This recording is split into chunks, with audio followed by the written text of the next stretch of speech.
Hello, and welcome to the podcast. It is a big one. It is, believe it or not, episode 10.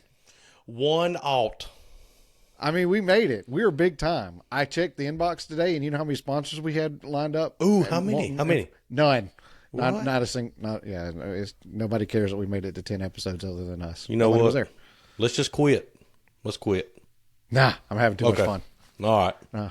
Yeah, me too. Well, it's the Off the Rails podcast, and as you can tell, we started off being off the rails. We probably should have said who we are and what the show is, but we don't know what we're doing still. We're still unprofessional and not looking to change that. Yeah, we'd have to change the name if we got on some kind of a rail. We'd have to be on the rails with the professional boys. Yeah, I mean, how boring would a podcast called On the Rails, everything is going fine and perfect, we know exactly what we're doing? How boring would that be? Oh, that takes me back to a conversation we had about this lady that spoke at church this morning. I was like, lady, your life is very dark. I mean, every time you speak at church, you have a very dark life. No, you're not exactly lifting me up right now. Look. So don't get me started on. I've got Right. I've got a whole thing about negative people.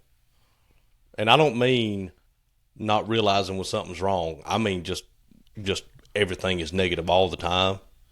I can't deal with it. Well, it's funny because I am actually, more times than not, I am a pessimist. I say I'm a realist, but people around me say I'm a pessimist. So I actually have to be consciously aware of it, or I will. What I think is just calling it as it is. It comes across very negative to people, and it's really me just coping with Right. trying to make things okay because I can't change them and just trying to work with them. But it comes across very pessimistic if I'm not careful. Yeah. Well, but that's different to me, in my opinion. Being a realist coming off as pessimist is different than just purposefully being negative about everything, Yeah. no matter what. But I put a hypochondriac worse than a pessimist, to be honest with you. Oh yeah, no, you're right about that now. Because they're pessimistically sick and they're not even sick. They're just I don't even know how to describe it. They're just making up symptoms at this They're point. just making up stuff to be depressed. Have you ever watched Parks and Rec?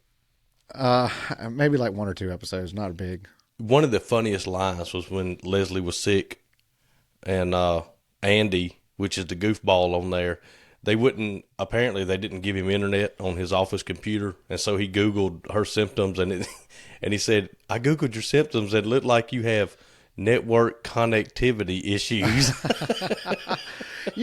Either I'm having a deja vu moment or somebody here I just recently saw that because, I mean, when you said it, I was like, oh, I have heard that. It comes up where. a lot. It comes up Yeah. a lot. I could have said something about it, but Man, I don't know if it was you and I, but anyway. But well, welcome into the show. It's been I just have to be honest with you and tell you that I don't have a lot from the week to talk about, but by George, I got some stuff from the weekend in the last 48 hours that I can sure enough entertain you with. So tell me about your week, and then we'll see what in the world goes on there from there. Because I told you right before we press record, I got to laugh because it's been an interesting 72 hours. One of them 72 hours. So, well, but it's all been good. It's good, but it's been interesting. Yeah. So That's how I like my life, man. Just keep it interesting. right, yeah. I don't want it too vanilla. Yeah. So as far as we're waiting on the excavator to come, and as far as that, as far as what's going on with that, no news. Haven't heard anything.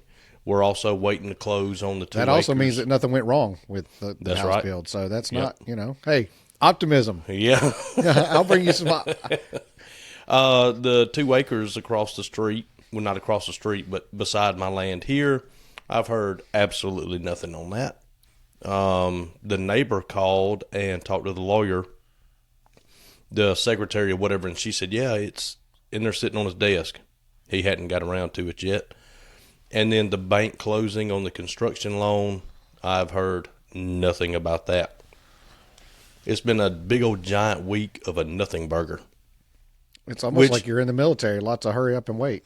yeah. Because last week it's like, hey man, your appraisal came back great. Hey man, I think I can get there. The excavator guy, I will say this, it's not.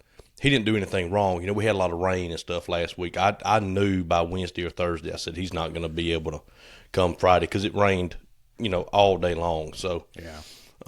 and the lawyer, he's a trial lawyer, I think, and he's busy. Here comes these two yahoos in here wanting to buy land for nothing. Well, based on what you're paying for it, he's not getting paid a whole lot from the, Yeah. So, I didn't expect that, but it was weird going from last week where everything was just doom, doom, doom, doom, doom, hey, your appraisal, hey, the excavator, hey, buying land, hey, here's a lawyer, here, go get a deed. And then this week, nothing. Isn't it amazing how you dead feel like air. you run wide? Like, I actually kind of feel like last week I ran wide open, and I kind of look back, I'm like, man, I really didn't get a whole lot done, but Yeah. Yeah. I feel like I ran hard. It's As far as the cabinet shop goes, we did pretty good last week. We, I'm going to hit this, and this is going to come up. We need to spend more time on this, but I have got to do a better job of organizing the jobs. I was talking to Tammy about that. I mean, I'm not trying to, sound special or whatever, but I mean, it's on me. The communications, the design, drawing, quotes, emails, bids, ordering, all this stuff is on me. And one of the things that gets me is I'll be installing cabinets. This last time I was hanging doors and had no idea what kind of hardware the customer wanted. No idea. So I was like, well, let me know what y'all want. I knew what color it was, but what do you want on doors and drawers and all this kind of stuff. And so, that wound up, I was just kind of sitting there waiting on hardware to show up, and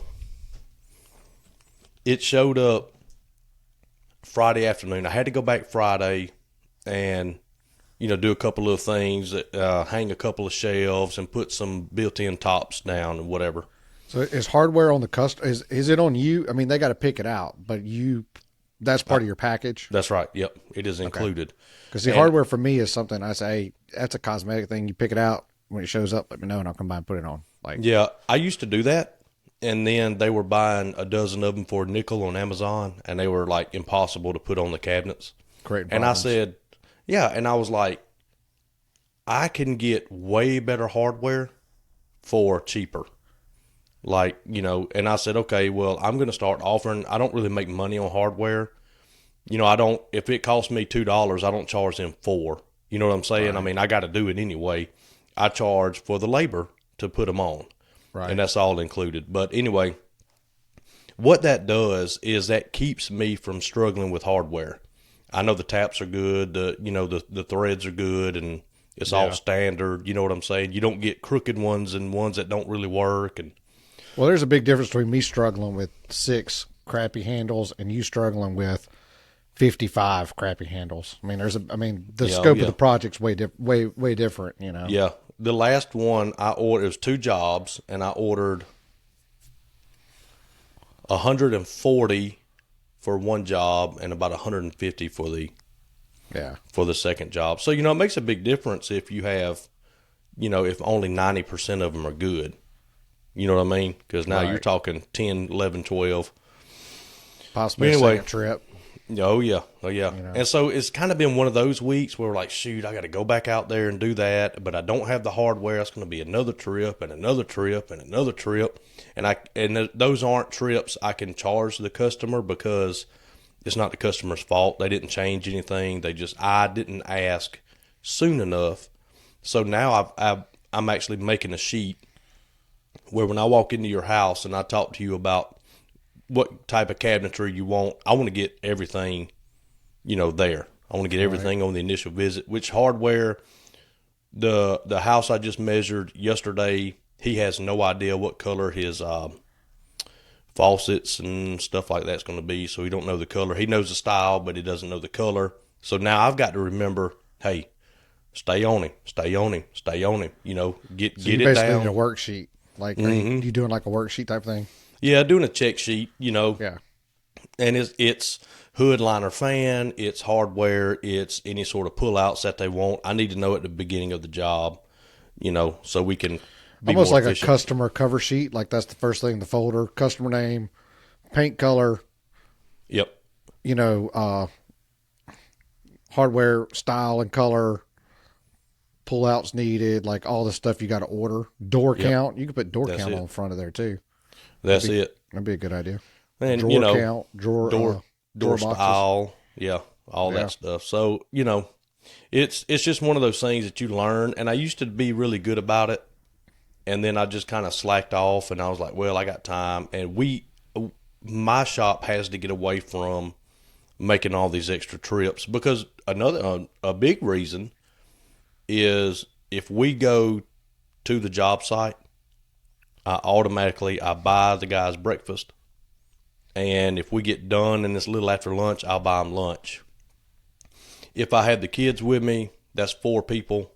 Yeah. You're buying breakfast for, you're buying lunch for. Next thing you know, you're $120 in a day, just eating, and you got 4 extra trips to this house.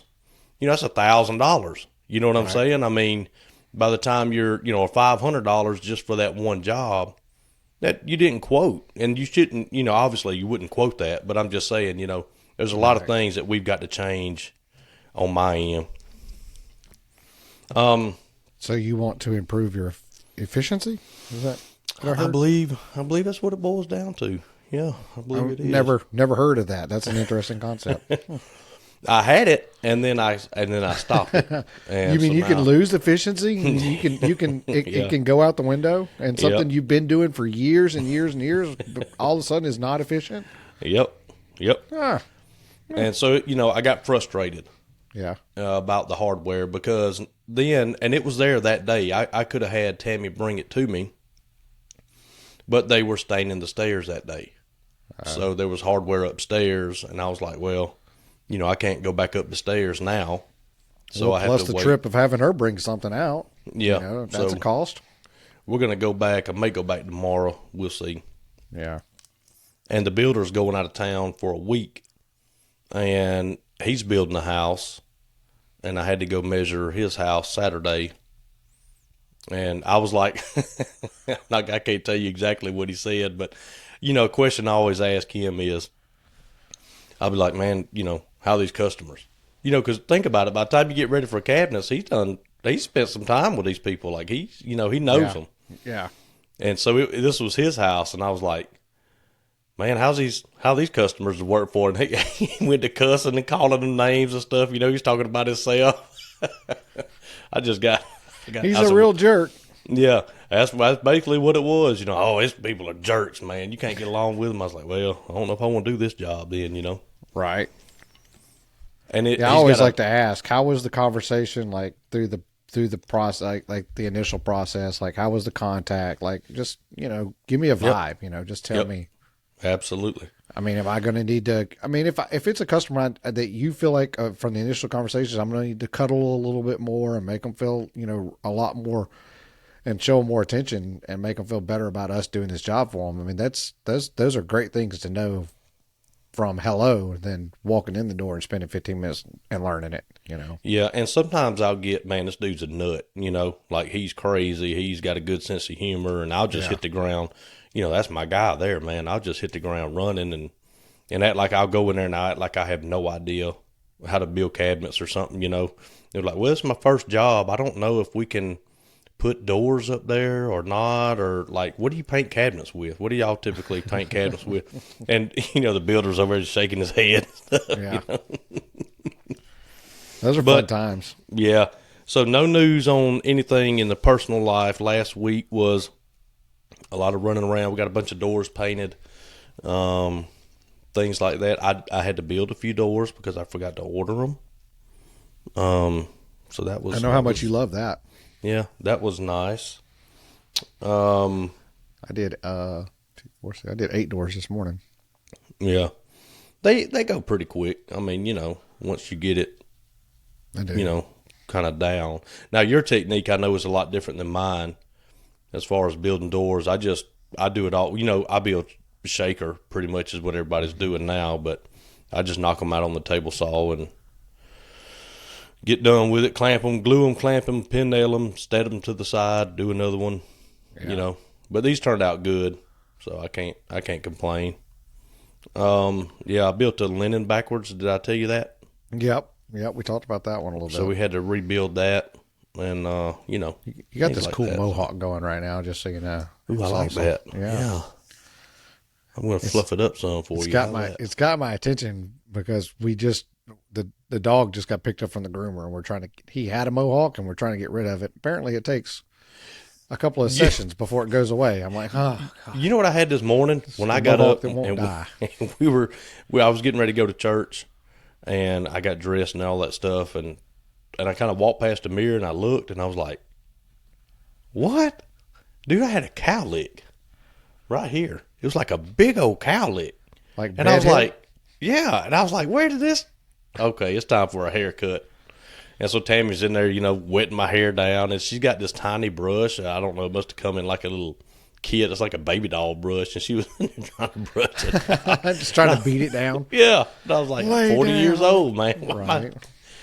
But anyway, that's pretty much it. I do have a topic later on I want to cover, but that's it as far as me. I didn't really have a whole lot going on. Yeah. Well, I got a story for you, and I guess we can tell it, and we can kind of see where it goes, because the story leads to two things. And so the story itself leads to the topic that I wrote down, which was business decisions. Mm-hmm. But I want to tell you this story. A story about a man named Travis who moronically decided to drive to Georgia to pick up a trailer. Mm-hmm.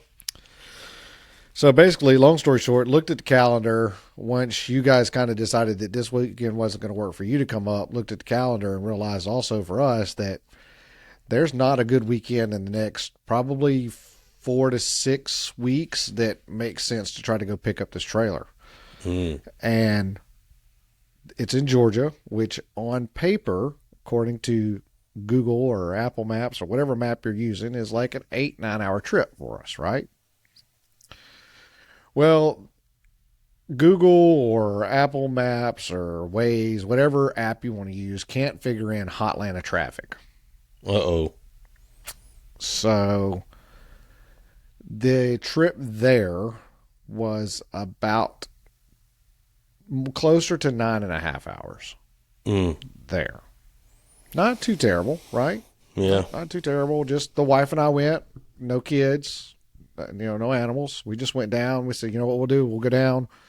We'll get a nicer hotel. We'll go out, because it was kind of like on the beach. Like we're talking about like coast of Georgia. You mean like East Georgia? Yes, way east. Okay. St. Simon's Island.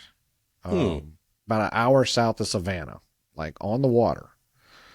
So I was like, well, while we're there, we'll make a good date night of it. We'll find a good seafood restaurant and we'll make a little date night and, we'll make the best of it, I mean, that's kind of what you have to do when you have a small business, I mean, you got these trips you need to make and you might as well capitalize on them and, if you can, make it a good time. So, and that went pretty good. So we got there, we checked into the hotel, little depressed in Embassy Suites. I mean, I usually feel pretty safe with that go-to, but this was apparently the oldest Embassy Suites in the United States, I think.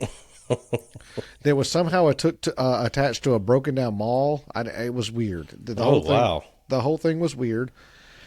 And we also experienced a lot of people this weekend, 4 separate occasions, telling us when something was not as it should be, how long they had been at work that day. And I found that to be a weird phenomenon. Have you had this happen to you lately? You mean like the good old I just got here kind of folks, or? No, I've been here since 7 a.m. and it's, 5 o'clock in the afternoon. Oh, wow. Or it's, I've been here a long time. I'm tired. Oh, okay. I kind of don't care much. Yeah. But they did. Like, it was good. It was still good service, but I kind of got this little caveat line at a couple of places, and it was, well, I've been here. And I'm like, okay. So I thought that was interesting. It was something that stuck out that we actually talked about on the way home. Is that like a Georgia thing, you reckon? Maybe it is because Could that's be. where it all was, And so we go to dinner, go to this place called Fiddler's. If you're in that Georgia St. Simons Island area, it was fantastic. I would just say, great drinks, great food, lots of seafood. Had some amazing shrimp and grits. She got some crab cakes that were good. Buffalo shrimp. Have you ever had buffalo? Are you a shrimp guy? Do you like I, seafood I much? like shrimp, not so much of a buffalo guy. Okay. So like buffalo wings, like that sauce, that hot sauce, but on shrimp with ranch and blue cheese to dip it in. It Not blue was trees. blue trees. Yep. It's the blue tree state. Um, it was fire, man. It was good. I mean, it was, they were so good. But so we did that. Then we got up the next morning and went to meet the guy with the trailer. Well, the dealership is not open on Saturday typically.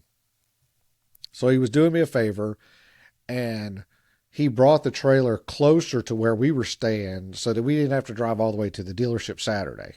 Right. Hmm. So it kind of did us a solid there. Super easy. I meant to write it down. Shoot. I wish I'd have done it before this, but I'm going to look real quick. I think I got it real quick. Super easy process if somebody's in the need for a trailer. I want to give these guys a shout out. So Trailers and Cargo is the company that we bought it from. They just had really good service from the start, from the initial conversations on Facebook with Facebook Messenger all the way through till we made the purchase.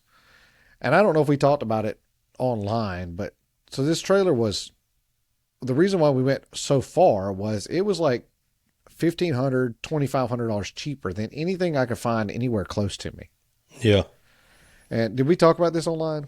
I don't Where I think we called talked him? about it, but I can't remember if it was So, live or not. long story short, because it's not very entertaining, but it is kind of interesting because if I was in his shoes, I don't know what I would have said, but I called the guy and I was like, hey, I don't understand why your trailer is so cheap. Like, is there something about a trailer that I'm missing? Like, is Does there, is, it does it have tires on it or right. Is there a feature that I should be asking you that this trailer has that, all right, toot toot. Here Here he comes comes. every Sunday it's on track. But I was like, is there a factor of a trailer that I'm missing? And I know there's small things like the gauge of the metal outside and 12-inch on center walls and 24-inch on centers, and then the axle weights, like those are kind of the big factors. And he's like, man, he's like, really and truly, he's like, it's just my relationship with the manufacturer. I'm that close to the manufacturer and I don't really keep a lot of overhead. Like, as a matter of fact, as we were driving, he's like, I'm going to check to see if one comes off the line because I wanted gray or silver. And I kind of really wanted gray, but he didn't have a gray one at the time, but he had a silver one. Yeah. He's like, well, if a gray one comes off Friday, he's like, I'll pick it up. Like, he's that close to the manufacturer. Like, he's at the plant. So he's like, that relationship coupled with how long he's been selling trailers and that he doesn't keep a whole lot of stock, he just pretty much sells right out of their door. He's a lot cheaper. It's like, well, I mean, it makes sense. That all checks out. So we meet him that morning anyway, and we get the trailer, and I've had trailers before, and I've looked at them, but I'm gonna tell you something. You get to that, and I know you got a bigger trailer. You're what, 20 foot or 22? Yeah. 20. 20. But a 16-foot trailer is not all that long. It's really not. I mean, but boy, you look at the enclosed part of it, and you just kind of look up. I mean, it's a 7-foot interior. I mean, and you just kind of look up and go, this is a big box. Like it's a little intimidating. Like Yeah. when you put the whole package together, I'm like, man, it's been a long time since I've drove a trailer, any kind of real distance or anything. I mean, I've done some like little U-Hauls here lately, to and from, but nothing big. I'm like, oh crap. So I'm now officially a member of the Moose Mirror Club. I got them Ram mirrors flipped up into Moose mode. Hey, that increases your horsepower too, by the way. Well, it decreases your gas mileage, I'm pretty sure. It instantly is like a sail on a sailboat because Yeah. I mean, that old Hemi worked, and I mean, pulled it fine, but boy, the gas mileage just dropped. Yeah. But so we start heading home, and we decide that we're going to skip Atlanta, right? We decided the night before we're going to take a more of an Alabama route. So it kind of kicks across Georgia, and then kicks us. Actually, we hit Montgomery. Like we were right at your back door. We hit Montgomery and then went up, 65. Mm-hmm. And everything's fine. And this was supposed to be 9.5 hours, right? Well, my daughter left Panama City Beach that morning, heading to Chattanooga. We met in Birmingham. We crossed paths actually in Alabaster, a little south of Birmingham. We actually crossed paths, met at a gas station, said hey, pumped the girls gas for them because these little, hey, dipstick boys, if you're riding with some girls driving you somewhere, get out and pump their gas for them. Well, really? I mean, we shouldn't even have to say it. He did pay. It was his turn to pay, so he did pay, but no, he just left them there to pump their own gas, which really, I mean, he was just a guy. Like, he's not a boyfriend of either one of the girls or anything. He was just a guy that needed a ride. Because if he would have been trying to date either one of these girls, I'd have probably kicked him in the kneecaps. I mean, just pump the gas pump the gas. Just pump it, Anyway, so I pumped the gas for him, gave him a hug, told him to be careful. They beat us to Chattanooga, which just blew my mind. So we were not home when they beat us. And it's a good hour. We should have beat them by about an hour. So long story short, in a 24-hour period of time, we spent about 16 hours of that 24 hours in the truck. That's, we were not happy with each other by the time we got. You want to talk about marriage counseling or therapy? Let me tell you something. You'll say everything that you have needed to say for a couple of weeks because you just run out of stuff to talk about. Yeah. You'll venture into things that you probably don't need to talk about in a closed environment. I mean, I looked at her one time and I was like, I really don't think this is the time to have this conversation. I think we should skip this one and move on. What about the old? You say something because your brain kind of shuts off, and then you say something. As soon as you hear yourself say it out loud, you're like, "Oh no, here we go, man!" Yeah. And then it starts this whole nother thing on the. Oh man. Yeah, that was followed by, "I don't think we should have this conversation right now." I said it. I started it and said, "I don't think we should. I don't think we should continue." My bad. Yeah. I mean, but we rolled into town last night, and we both looked at each other and were like, "We didn't think we were gonna make it." Like, how is it possible that the road just kept getting longer and longer and stretched?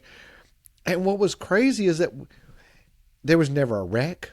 It was just like spring break congestion, I guess, is all it really was. Just everybody, coming back north on a Sunday or a Saturday, and it just took forever to get back. But overall, it was a good time, good trip. We got that. Got that done, got the trailer, so we now have a new employee who, is kind of low on the payroll, but, he's going to work. Well, he won't ever call out or anything, so. Hopefully not. The only way I figure he calls out is if he gets a flat tire. Yeah. Which is on the top of my list to get because I guess at that price, you don't get a spare tire. Oh, okay. All right. So well, that's the only thing I've noticed that I don't have that I'm like, probably need that. But it's got 4 tires, so I figure, I can roll on 3 if I need to. And don't forget some sort of 4x4 or a little ramp or something small that you can keep on the trailer. So if you do have a flat, you just back one of the wheels up, and the other one's off the ground. Yeah, that's a good, Just, I guess I can make a wheel chalk that I could actually like shove it up a little bit too, so it could sit on top of it, right? Yeah. And these, actually, if you go to a RV place, they have these rockers that if your RV is tilted left to right, if it's got any roll to it, you can back it up on this rocker, and it's very easy to back up and control because it just gets gradually higher as you go, and then you can lock it in where the tire can't go, and they're relatively cheap. But anyway, that's probably a good idea. I keep just a block or something, to get mine off the ground. And worst case scenario, you always have a curb. You could back it up on the curb or something, but loosen your lug nuts first. Don't be like me and think you're so smart. Get in the middle of the air. Get in the air, and then you're like, well, shoot, I got to break all the lug nuts loose now. Get back in the truck and pull it down and hold this tire. So you got a 16-foot tandem axle. Yep, did 7-foot 7 foot interior, 7 foot wide, 7 foot tall, 16 foot long, tandem axle, enclosed. You can fit a lot of stuff in there. Now, here's a question. What happens now? In other words, are we doing shelving? Are we doing lighting? Or what are we doing? Because I know, Yeah. I know you, and I know that sucker's not going to stay stock for very long. Yeah, so that was one of the conversations on the way home was how much stuff have you already ordered for this trailer? That was actually one of the Yep. conversations. So I have decided that I'm going to paint the walls. I went to Lowe's today and I can't remember what it is. I probably should have wrote it down, but it's like it's a concrete wood, like traction paint. Like that's what it's made for.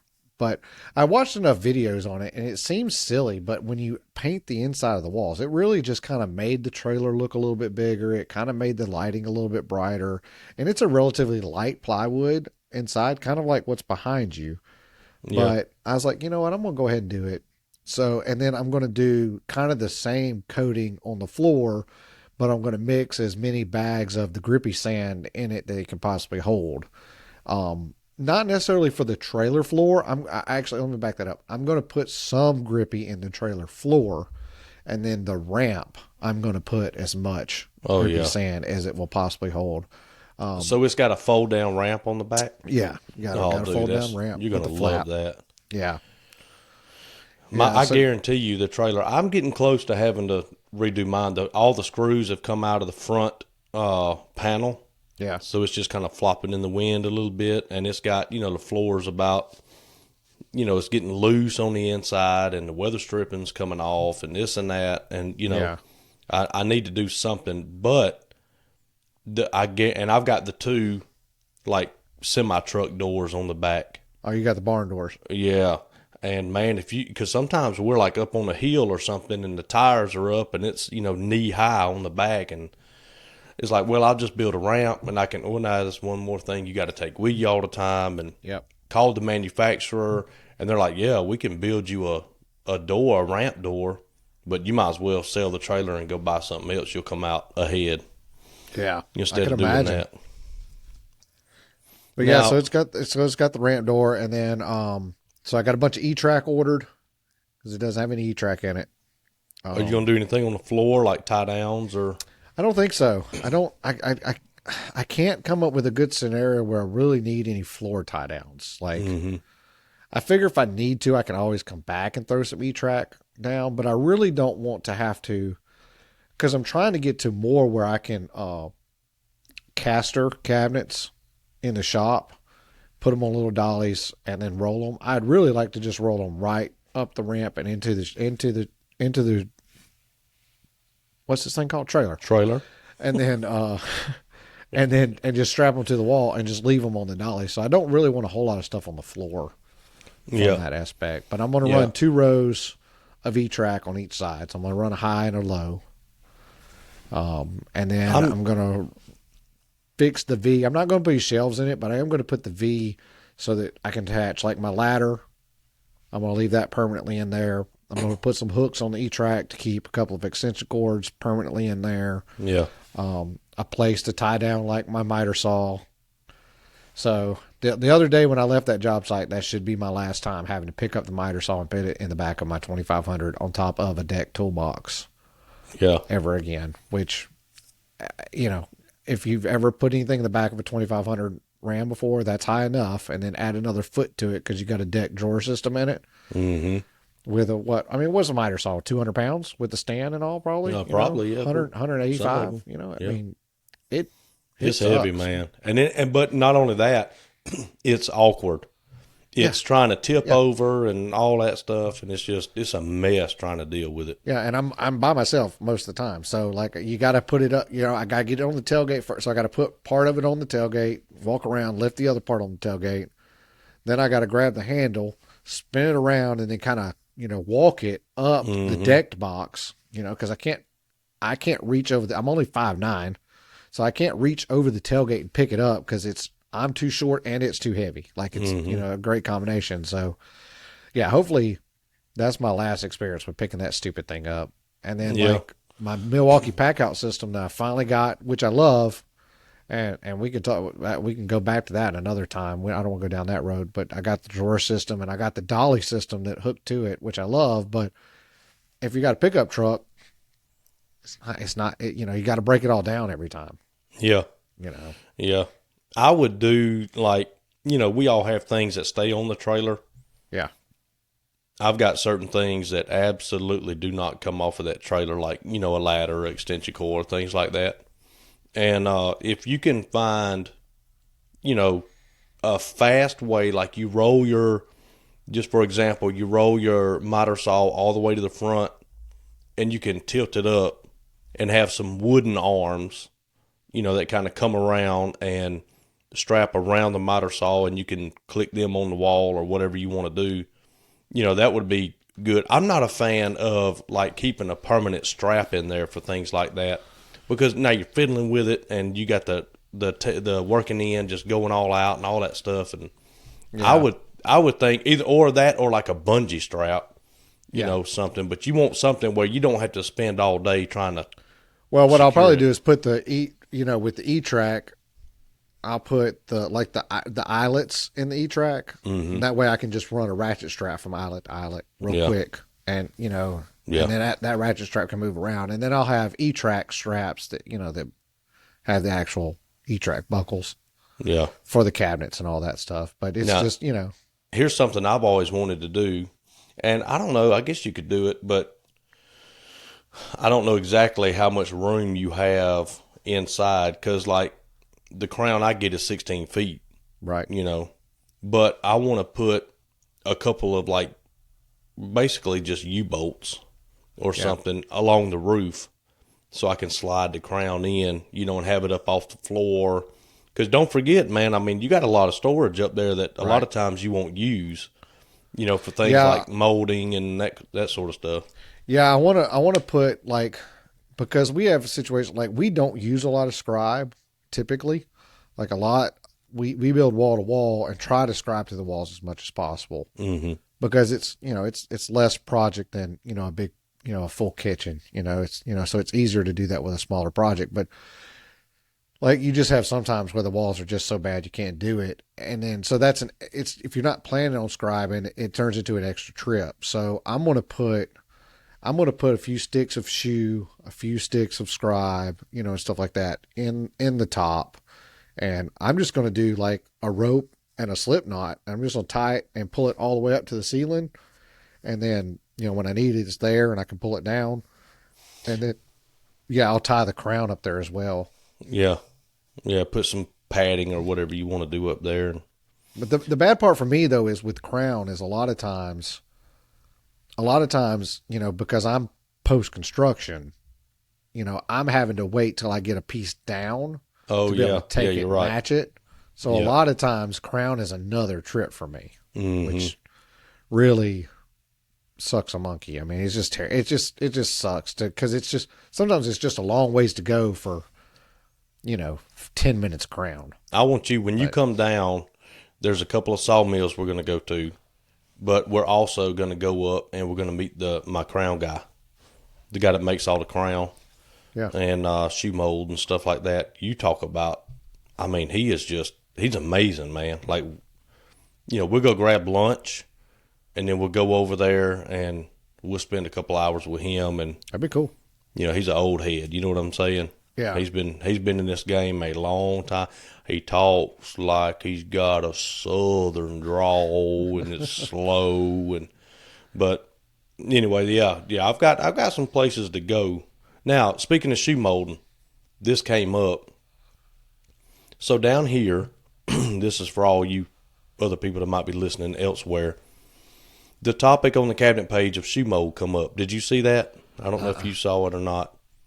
And they're like, well, I went through all this trouble scribing my fridge panel to the floor, and what that means is the floor might be slightly out of level, but you don't want a gap at the bottom of your panel. So they trim the bottom of the panel to match the floor, and they set the panel right on the floor.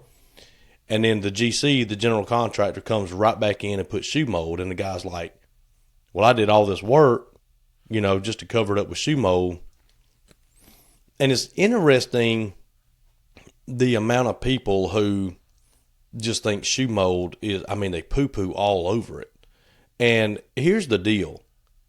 If you put down baseboard, so the way they do houses here is they build a house, obviously, they sheetrock it, they paint it, and then they come in and they put the base down, all the baseboard, and it's up off the floor, 3/8 of an inch or whatever it is. Right. And then they put down the vinyl plank flooring where you have to leave a 1/4 inch gap around the house for vinyl plank flooring. So what do you do to cover the gap up? You have to put shoe mold down. I mean, I don't understand what other way there is. So now you have shoe mold throughout the whole house, and then that shoe mold runs into the cabinetry and it just stops. So here what they do is they run shoe mold on everything, all the cabinets, Yeah. everything. Well, And the only way around it is, and it's more expensive, so people don't want to pay for it, is you actually lay the floor first. Mm-hmm.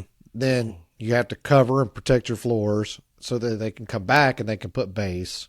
And then they can tuck the base down to the floor where it's not tight enough that the floor won't float and move, but it will cover that, it will cover that 1/4 inch gap.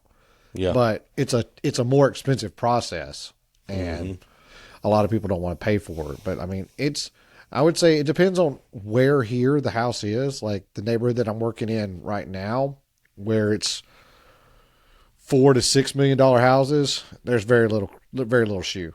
Okay. Yeah. Yeah. Very, very little. They actually like hardwood floors. They'll lay all the hardwood floors, finish the hardwood floors, and then they come in base.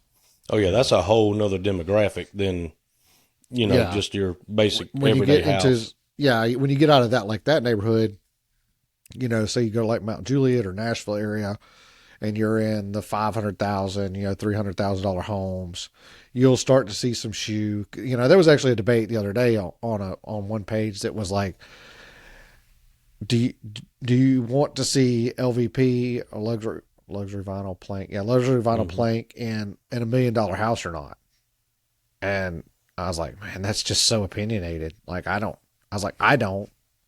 You know, I mean, I walk in, you want me to buy a house for $1 million. I don't want to see LVP, but there were a lot of people who are like, that product's changed a lot. It's a durable product. It's a solid product. It doesn't look like, vinyl plank anymore. I'd be good with it. So I was like, man, I thought it was a really interesting poll.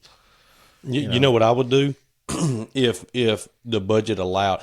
Hardwood flooring, man, I'm just not. I mean, it's beautiful. It looks good and all that. But man, the maintenance. I mean, you got to control your humidity, control your water. I mean, it's just, it can be a mess.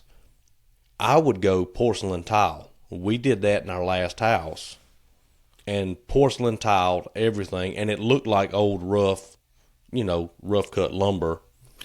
Oh, but you did like a wood textured. Yep. Mm-hmm. And it is, I mean, you can't tear it up, man. Yeah. I mean, you spill something on it, whatever. I mean, there's no pores in it to absorb anything. There's no cracks for it to go down in. We loved it.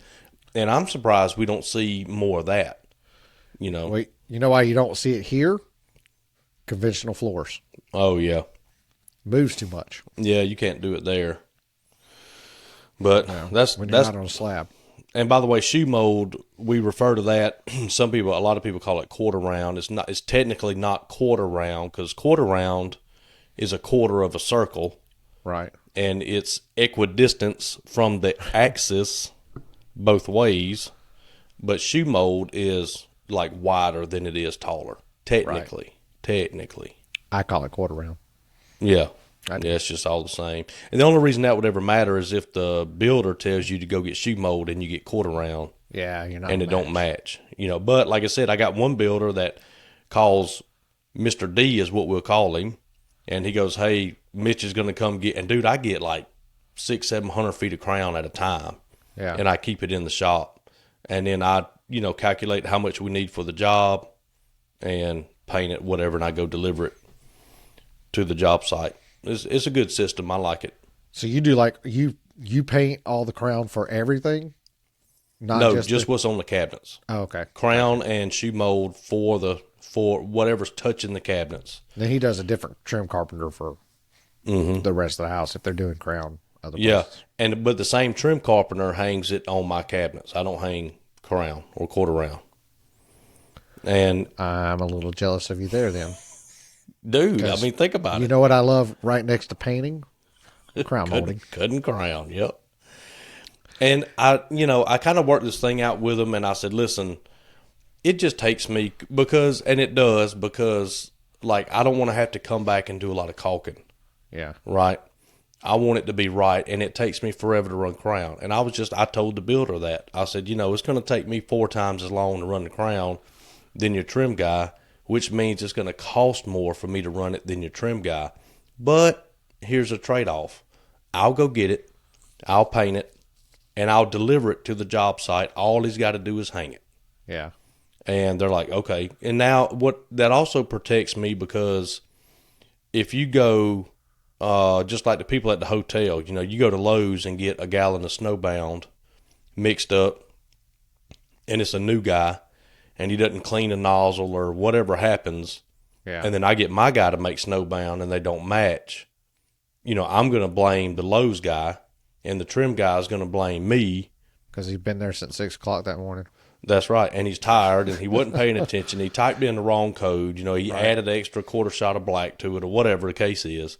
The sheen is not right because they're going to brush or roll their crown, and I've sprayed the cabinets. Yeah. The texture don't match. So it works out, really good, and I don't have to hang crown. On an odd and end job, I'll hang a little bit of shoe mold or a little bit of crown, if it's a built-in or something one-off. But you know what I love, what my favorite part about crown is when there's no detail of the crown to help me remember up and down. When it's like it's like a cove, like they use a bunch of cove crown up here, and I do just enough crown that I can do it, but I do just a little enough crown that I have to like gear my mind, to because and if you've never cut crown before, and you want to really warp your mind around, you cut crown upside down and backwards. Yep. Like so that's why I say if it looks exactly the same. So when it's on the saw, and the end that is to your right as you're looking at it, that is really your left end.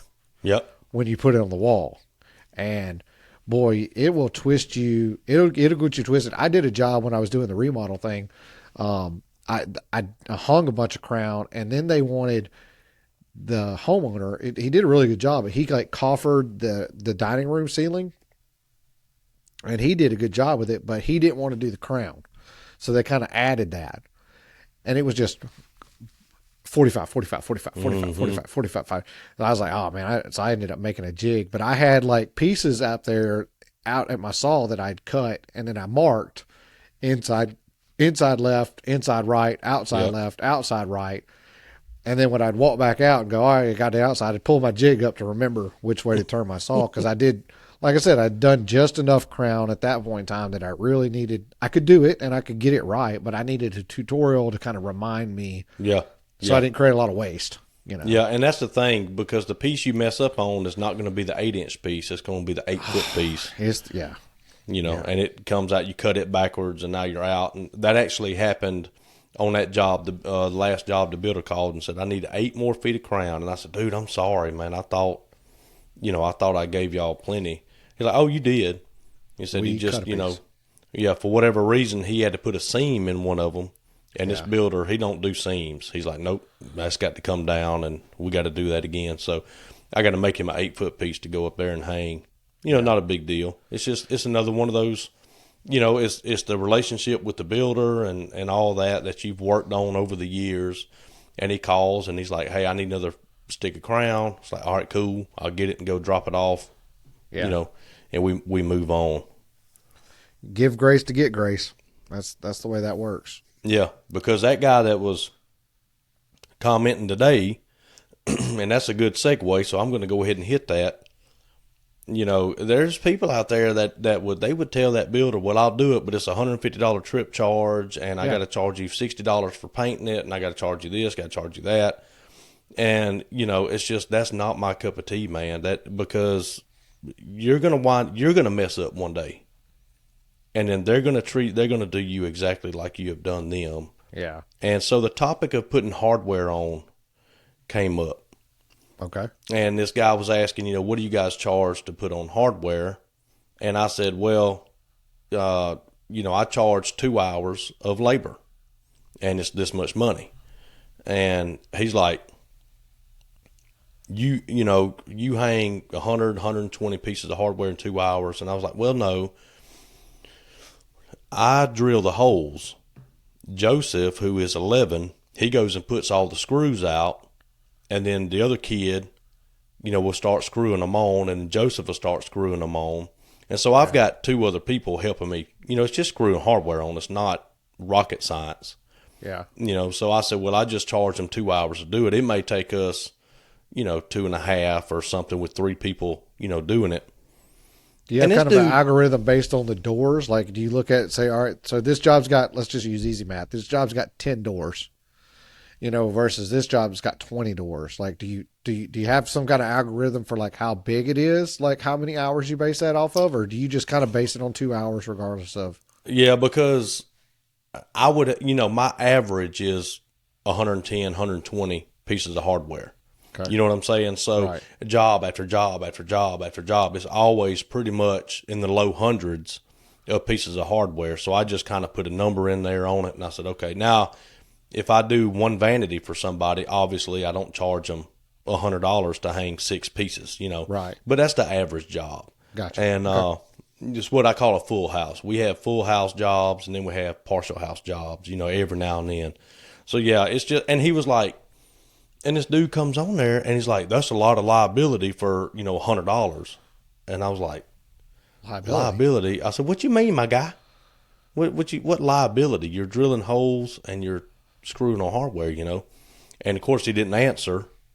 He just comes back with, well, if you want to get by making the least amount of money you can, and, you feel good about that, then that's fine. Do your thing.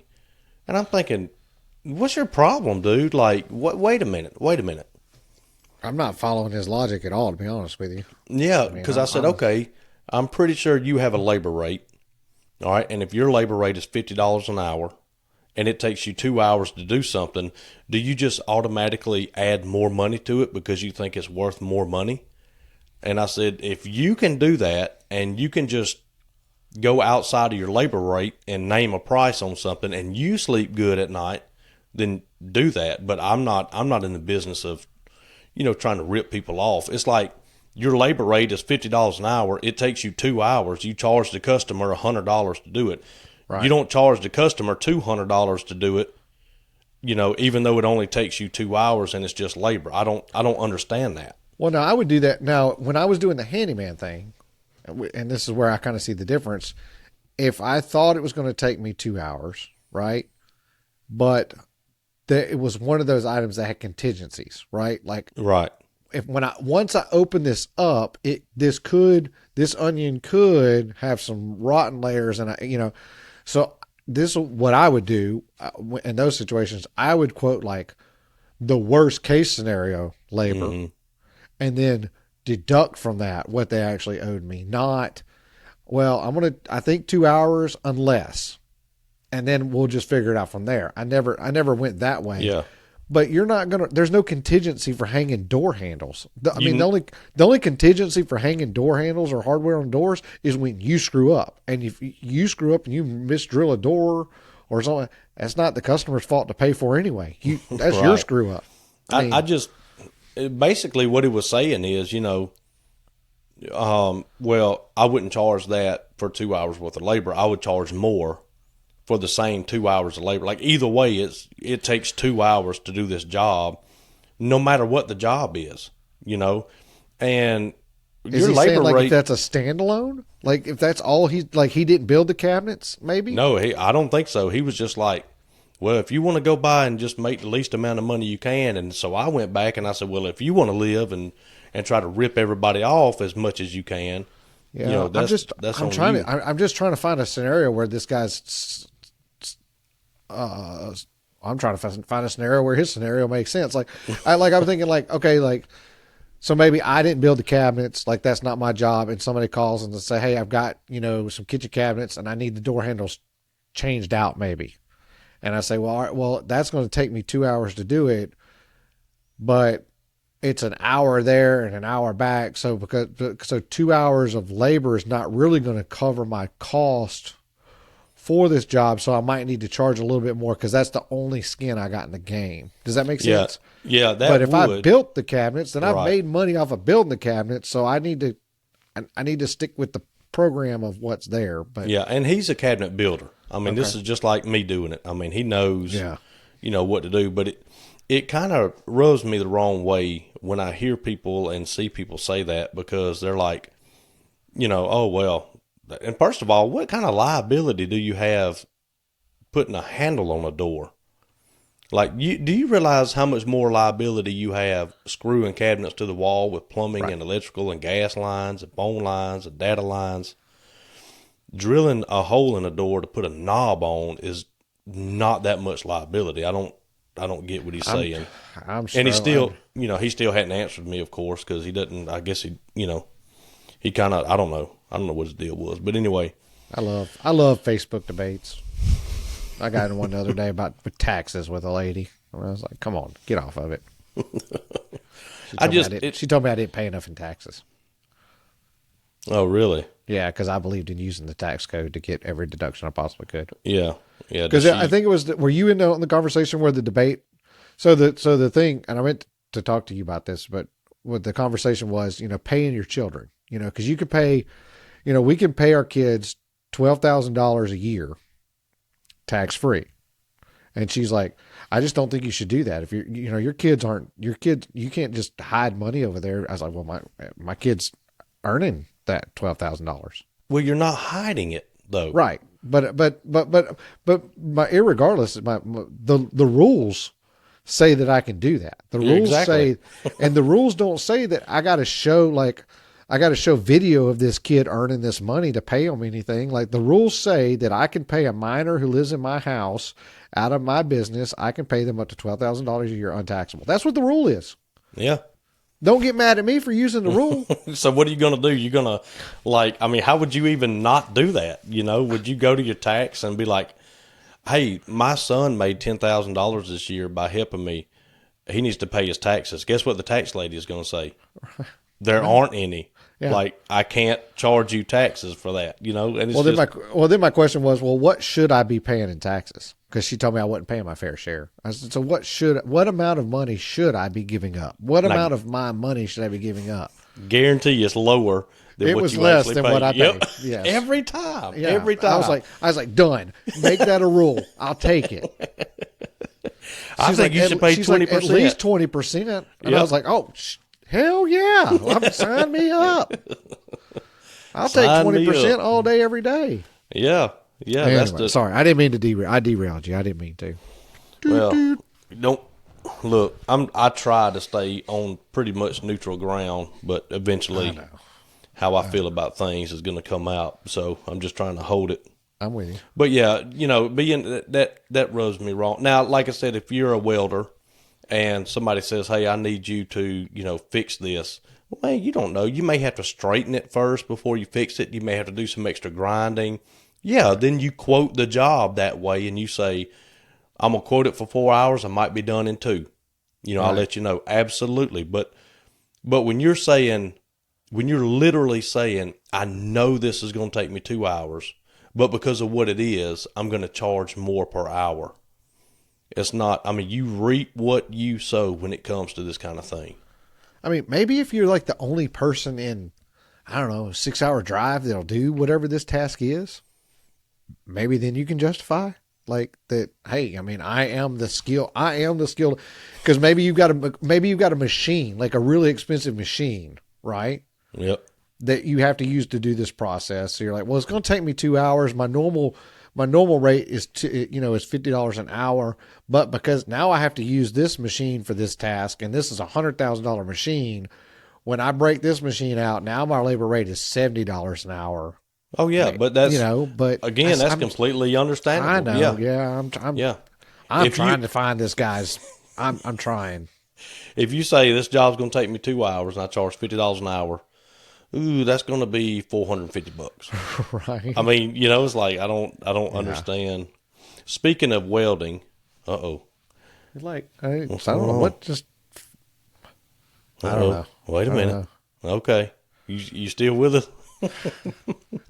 Today's episode sponsored by Bullet Bourbon and whatever is falling in my sky. Thought you had a bat over your head or something. I didn't know what was going on. I don't know what fell. I went, and I guess I blew dust off my hat or something. I don't know.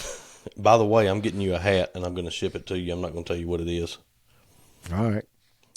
I got a text message the other day Okay. from my neighbor, and he's, you know, like we know each other. We don't hang out or anything, but we know each other. We talk every now and then. And he said, just wanted to let you know I love the podcast. He said he's been listening to it on Spotify.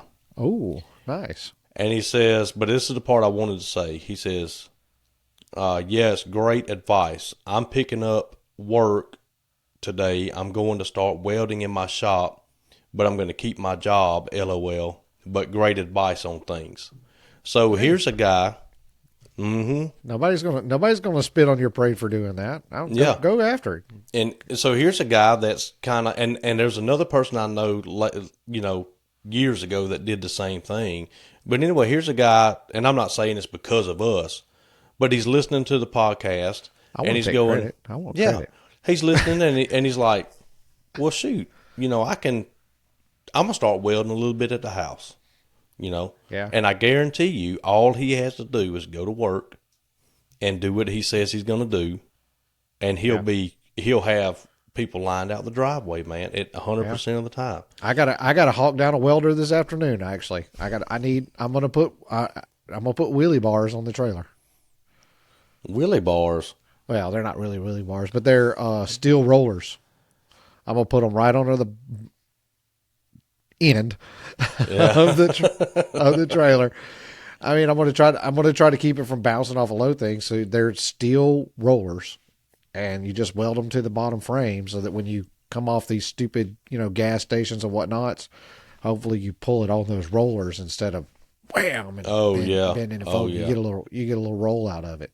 You know, in one particular neighborhood I do a lot of work in, you cannot cut the curb until the driveway is poured, the sod is laid, and all the drainage is done. And this is like a high class, you know, HOA type place. And which I get, you know, you cut the curb and it rains and there's mud washing in the road. I get all that. Yeah. But either way, we have to hop the curb basically until the house is done. And there's been more than one occasion, man, I'd come off that curb and I'd go easy and you'd hear it, you know. Yeah. Of course, the other day, Trey backed me right up into the lady's house, you know, chipped the brick. But and then it was funny, the next day he went somewhere. No, I think he ordered them online, and he got those rubber bumpers that bolt to the back of the trailer, and he just kind of set them down and looked at me. And where'd he get those from? I want some of those. I don't know. I think Amazon. I'm pretty sure. Mm-hmm.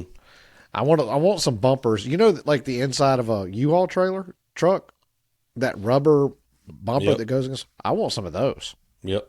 I'm trying. I need to find some of those. My buddy across the street's getting some. They're very sadly, they're moving with the godchildren. They're taking them out to the country, which is great for them, but sad for us. But they're putting in new carpet, and I was like, "Hey, any carpet remnants?" I was like, "I don't want remnants of your old carpet because I've seen what your kids and the dogs have done to it. But the new carpet, any remnants of those, I want those because I'm gonna make runners out of those. Yeah.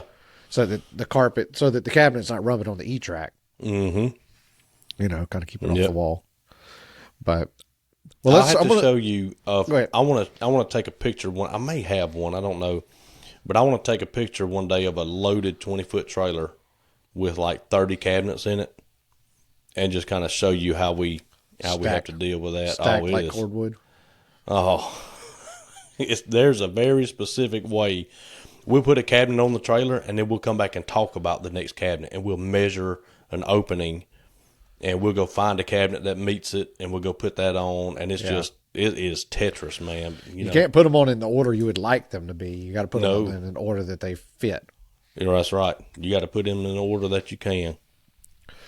Well, since we circle back to the trailer, That's kind of what the topic was. So, of business decisions. So the conversation was with my partner is so, and for those of you that have listened or maybe have not listened, so I'll kind of recap and cover it real quick. So I am essentially contracted to my business partner. So we run everything through his company. It's called Walker and Wood, and he essentially contracts me, Simplify Builds, for the builds that I do for him. Right. I'm not his employee. I run my company separate. But I right now, while we've got so much business and things are coming in, I don't do any other building for anybody else or for myself. Yeah. I solely build his jobs. So we got this trailer, and the conversation jokingly one day was, he's like, man, he's like, put your logo on the trailer. He's like, it will pay for itself. He's like, I get more calls, and we do. We get a ton of calls from that trailer sitting at a job site. Like, hey, I saw your trailer, I saw your name. I saw you were at my buddy Bob's house. And it generates a ton of revenue on its own. Rolling down the road, parked in front of the house. So he's like, put your logo on it. I said, shh. I said, I'm not putting my logo on it. I said, I'll put your logo on it. And he just kind of laughed, and I was like, look, this business is good, relationships good, everything's flowing. I was like, I maintain my social medias and things like that for the just in cases of the world, because Yeah. he's from Ireland, and his wife's got family in like Arkansas, I'm like, so you never know what's going to happen and require somebody to relocate, or I may need to relocate, you never Yeah. know.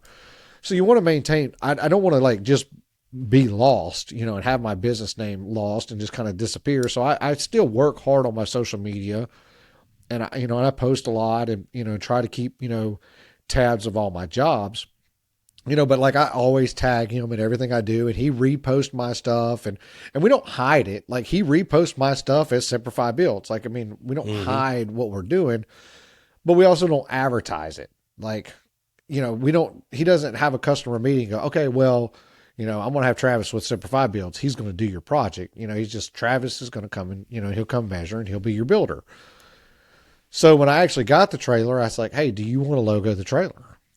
And he said, I will. He's like, but it's your trailer. He's like, so do you want, I said, look, we both benefit. We both benefit from it having your logo on there. I said, I think that it's going to cause more customer confusion than it is benefit if I put my logos on it and I roll up. And they're like, who's this guy?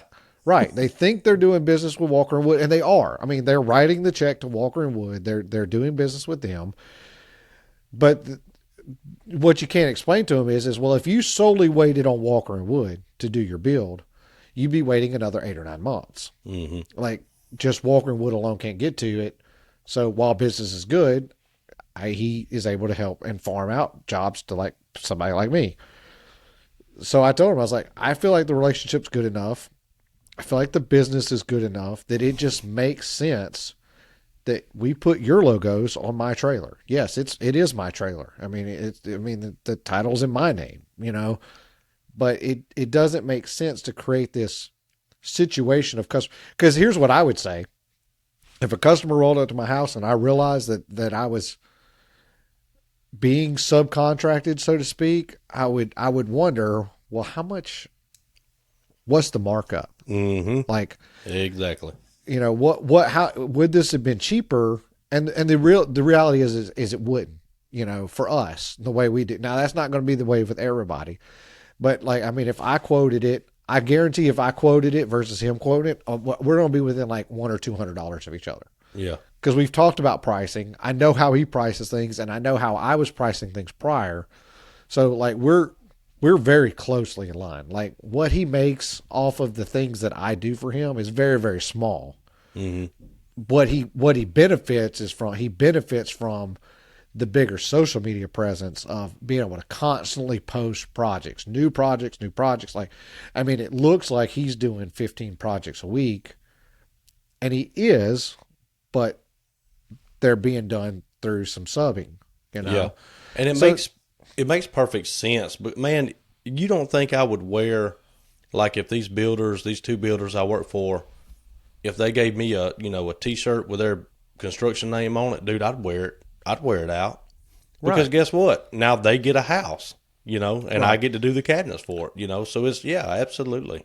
Well, it'd be like you putting cat scratch cabinets and woodworks on the side of your trailer, and then underneath it you put a cabinet builder for ABC Homes and a Yeah. cabinet builder for DEF Homes. Like even if you put their names on there, and they threw in on it, they're like, hey, I'll pay for half of your trailer logoing. You get one to pay for one half, you get the other one to pay for the other half. You got a brand new free trailer logo done, and your name's Brighton Central, but they got their names. But you're able to proudly represent yourself as a cabinet builder, but you're also able to say, look, I'm a cabinet builder that's good enough to build cabinets for these two guys who are good home builders. So like, Yeah. I'm proud to be a part of them because I'm proud of the house that they build. Yep. So they get constant advertising, going back and forth, but Because now like, I would have to put my logo on the trailer and then under it say "not for hire." or would you?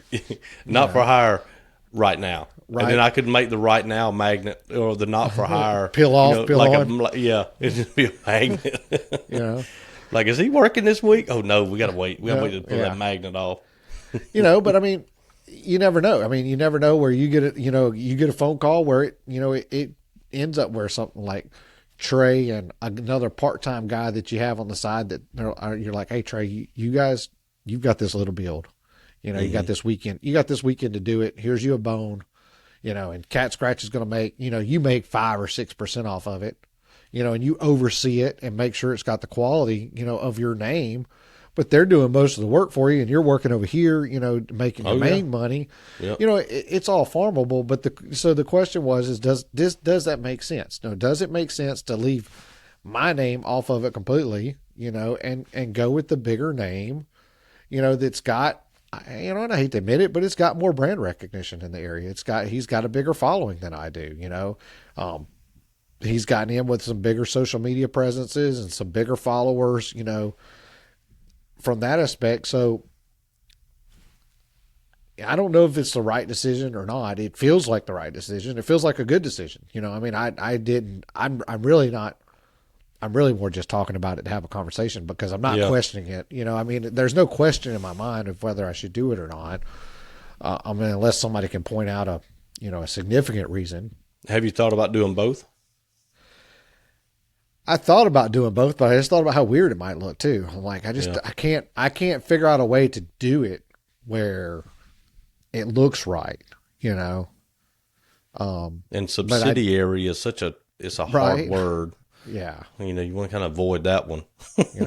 Like, what do? Do you rent that trailer out sometimes to another builder? Like, why has it got two businesses on the side of it? Is this sponsored by Simplify Builds? Like, this is Walker Wood's trailer and it's sponsored by Simplify Build. What the heck is going on here? I don't know. But See, I would have to do a magnet though, because sometimes, like if it's late and I'm in a hurry, I would not want my my name on the side of the trailer. Like, what is this jackwagon doing? I'm like, man, you need to pull that magnet off. that will probably make me drive better, and I probably need that at this point in my life. I used to be a really good driver, especially.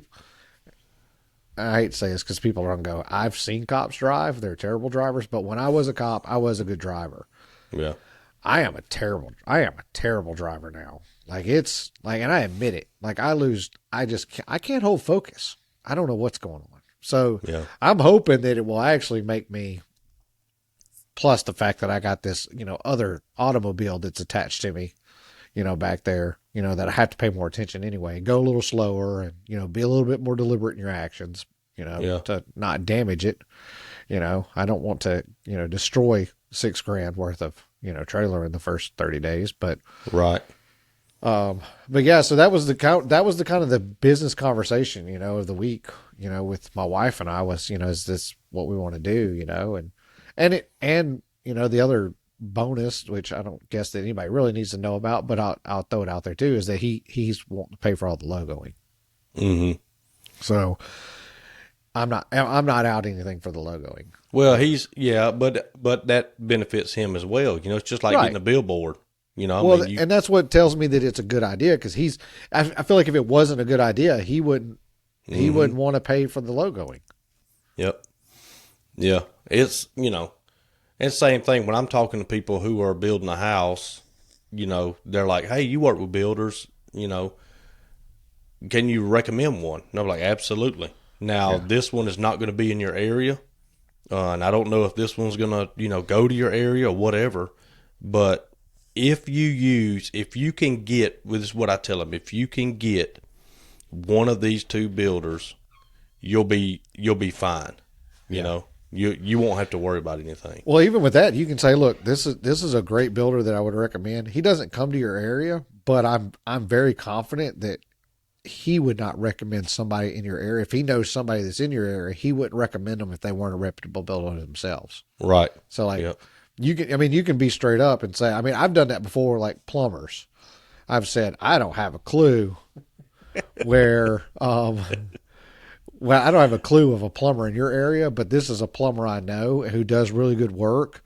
And I don't feel like that they would steer you wrong. Call him and ask him if he knows a plumber in your area. Yeah. Yeah. Because you know those guys network. I mean, Yep. Yep. You need to interject the applause because Sensei just walked in. You got to be quicker on the buttons, man. well, I got it all turned off. Like I got it all turned. Like There we go.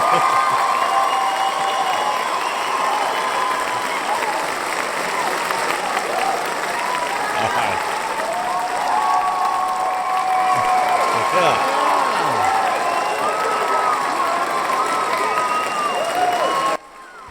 all right, that's enough, guys. Sit down. Sit down, quit clapping. Sit down. Sit down. He's not that impressive. I mean, golly, he ain't that big of a I celebrity. mean, really? Yeah. Man, it didn't take all that. We don't even get that. I don't know. Nobody claps when we come on. No. And it's so funny, man, because he would just, let's see. Did I you don't tell him see. that we were on the radio?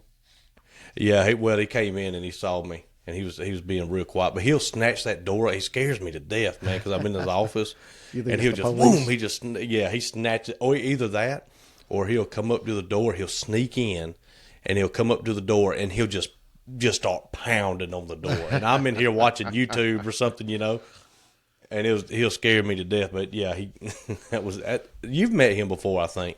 No.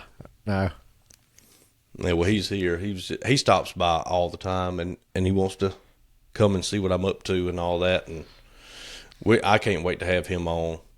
He was like, well, I don't know what I'd talk about. I said, well, we're just gonna ask you questions, We'll help you. Yeah. And he's like, well, okay, all right, and this and that. But man, I wish you could spend a day with Sensei. I will. We'll make that happen. Do you know Jimmy DiResta? Oh yeah. So I just sent Mitch a picture of if it looks straight, it is straight sign in the wild that Jimmy DiResta has hanging in his shop, and it is just as crooked as Mitch's is hanging behind him. But I saw that the other day, and I was like, screenshot. I'm saving that. You know what I'm gonna do right here? I'm gonna make and you can't see, but there's a little piece of the Well, the veneer is gone. well, it's actually part of a piece of molding, a cover strip that's broken. Oh. And I'm gonna write something right here that says, "Don't look at this." Right there, where you're gonna be able to see it the whole time. That doesn't bother me near as much as the neon orange extension cord. Hey, that's what's keeping us on right now. But That's in the outline of your shoulder. It's like when you had one of the kids come in and like draw a Sharpie of your shoulder. You're like, all right, that's where we'll hang extension See if I cord. can match it up. Right. But yeah, there's people coming here all the time. I can usually hear him. I didn't hear him come through. I hadn't been watching my cameras, but Yeah.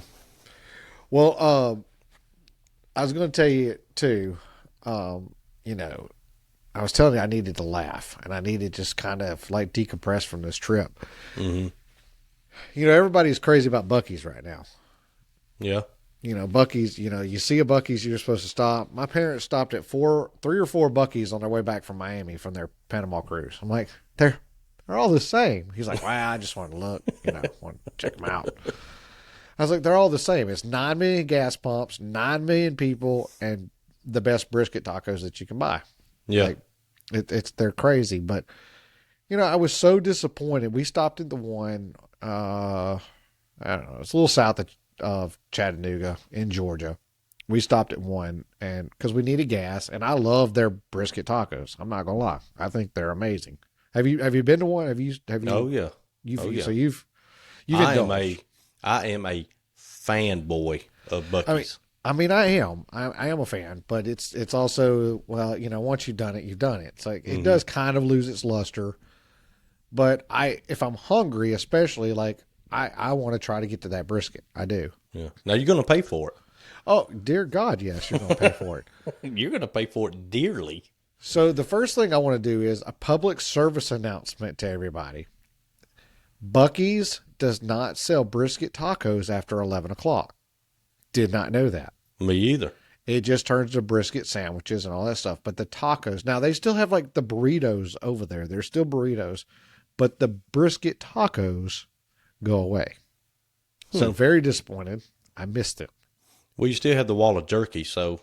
I did. I yes, dropped, a paycheck on a wall of jerky. I would like to get out of that store for less than $150 just one time. Yeah. Just once. Their marketer, I don't know what they pay that guy or girl, but they earn every penny. Have you looked at their wages on their signs at the gas pumps? Yeah, I had to hide their wages from the guy that was working with me. Yeah, I'm gonna retire and go work for Buc-ee's. I mean, it's pretty. Jeez. But yeah, so we're in there, and it's just my wife and I, and it's a madhouse, right? And it is. But keep in mind, so as we come in the door, this guy who is trying to exit the door is in such a hurry to leave for whatever reason. I have no idea. That he refuses just to stay with the flow of people that are already leaving, that are, being civil and letting some people come and some people go. That he just starts darting through there, and I get whacked in the knee with a case of White Claw. Like, I mean, really, of all the things, right, like just scacked right in the knee, and I can't help it. I turn around and go, "Hey, buddy, it's no problem. I can still walk. You don't need to apologize for hitting me with a case of alcohol." Like, I always feel like I am the person, and I know I'm not, but I always feel like I am the person in a crowded situation that apologizes. Yeah. Like, I feel like I am always one that holds the door, that takes the extra second to say thank you or say I'm sorry, excuse me, and sometimes you just get frustrated. You just get fed up with it. You're like, you know what? I'm not saying anything to anybody. I'm just going to walk through here like an a-hole like everybody else, and I can't. And I am an a-hole. Don't get me wrong. But like in those situations, I'm not good at that. Like I guess, I don't know if it's the military bearing in me. I don't know if it's I'm afraid that a grandfather is going to reach down from heaven and smack the crap out of me. I don't know what it is, but I just can't, right? I feel like I just have to follow the responsibility. So we're at the little taco thing, we're trying to figure out what to do. And this guy is like talking to somebody else, and he's kind of walking backwards, and he walks into my wife and steps on her. It was an accident, right? I can live with you accidentally running into my wife if you say the magic words. Yeah. Excuse me, or I'm sorry, pardon me. Or just a little, oop, my bad. Yeah. At this point, I would have took an F you. Like if he'd have just tried to pretend like it didn't happen at all. Like, I mean, like he did, like, and I'm telling you, he stepped on her to the point where he almost fell down. Like, I'm not talking about like it was just a barely like, well, maybe he didn't feel it brush. I mean, stepped square on top of her foot and like did the wobble thing, like almost dropped stuff because it threw him so far off balance.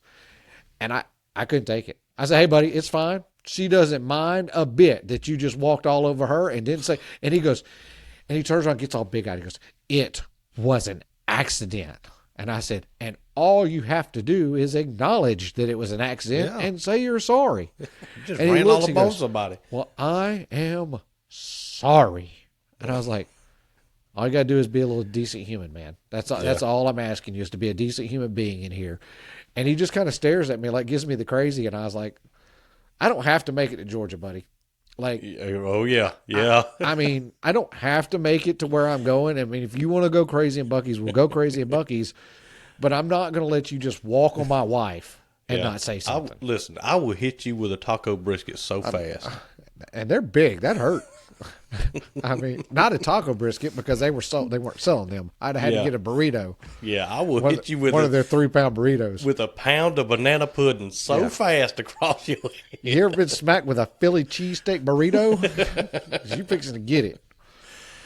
It was just, I just couldn't believe, like, not only the fact that it happened, but it's just like a guy stepping on a girl, like, and what really, and she pointed it out, and she's dead on, that, like, my kids, because this generation doesn't know how to talk to anybody, like, they don't really know how to interact, would have just took it.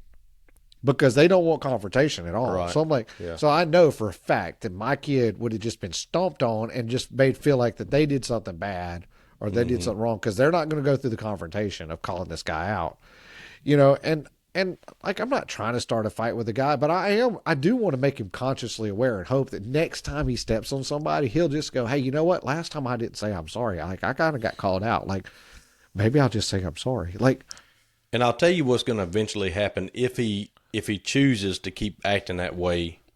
And it could have happened with your situation, but eventually he's going to run across somebody. Somebody's going to help him meet the floor. That is what's going to happen. Exactly. He's going to run across somebody that's going to say, you know what? I'm not going to sit here and take it. And that kind of brings up a story about the time, and you'll get a laugh out of this, but we were in Tennessee. I have no idea what we were doing there. I can't remember. Anyway. Oh, we went up to see the Amish. I took the wife and kids up to Etheridge. Okay. We spent a couple of days up there, and we went in this Mexican So you do place. know how to get to Tennessee? Mm-hmm. Okay. Yeah, but you got to get off the interstate. See, I got to take the interstate to get to your house. The other way I can get off the interstate, I don't know. I'm scared the interstate just stops up there somewhere. It brings you straight to, right between I-65 and 31, right where you're sitting right now, you just go north. And we went to this Mexican place, man. And I'll, I'm a big believer in the Second Amendment, but I'm also a big believer in, being able to protect, your wife and kids. I don't need to see your Second Amendment to believe that you're a believer in it. Just for those of you out there, I'm just gonna throw that out there. That's right. That's right.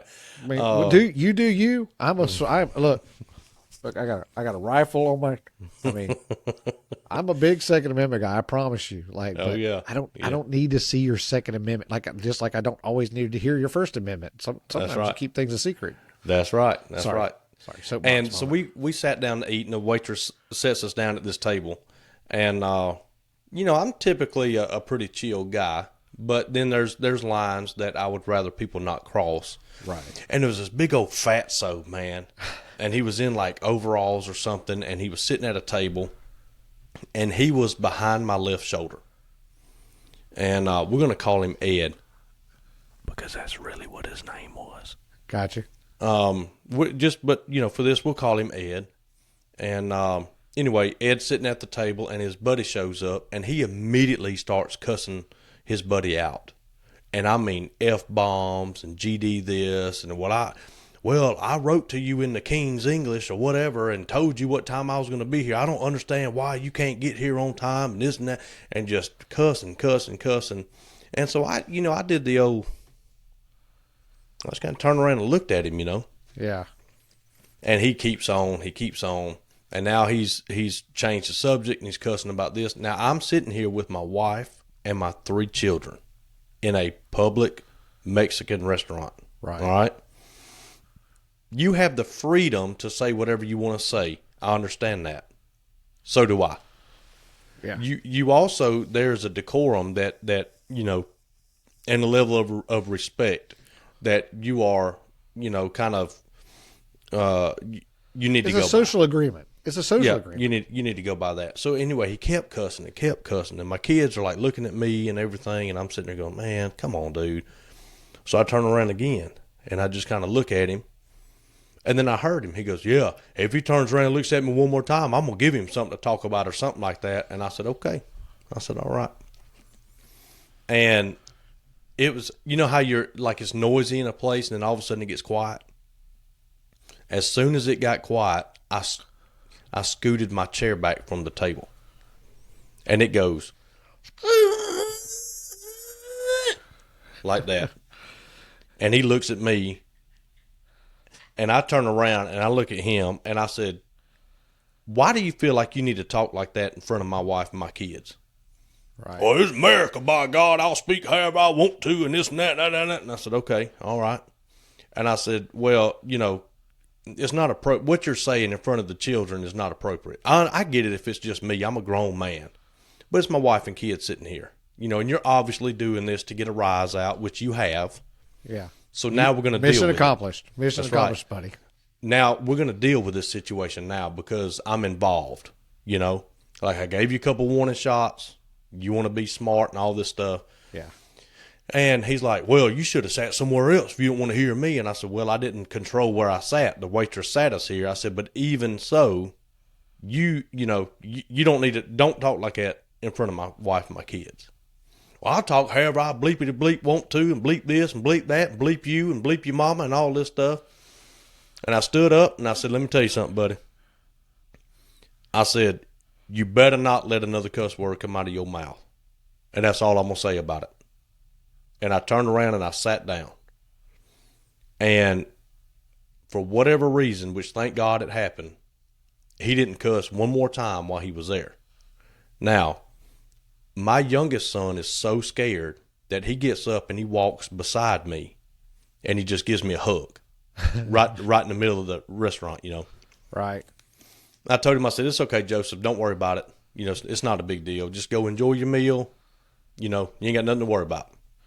Well, and the kids your kids probably never really seen you be confrontational before. Like Never. You're not a confrontational person. Never. But I was like, I'm not going to sit here because my kids would have said, here he goes again. Yeah.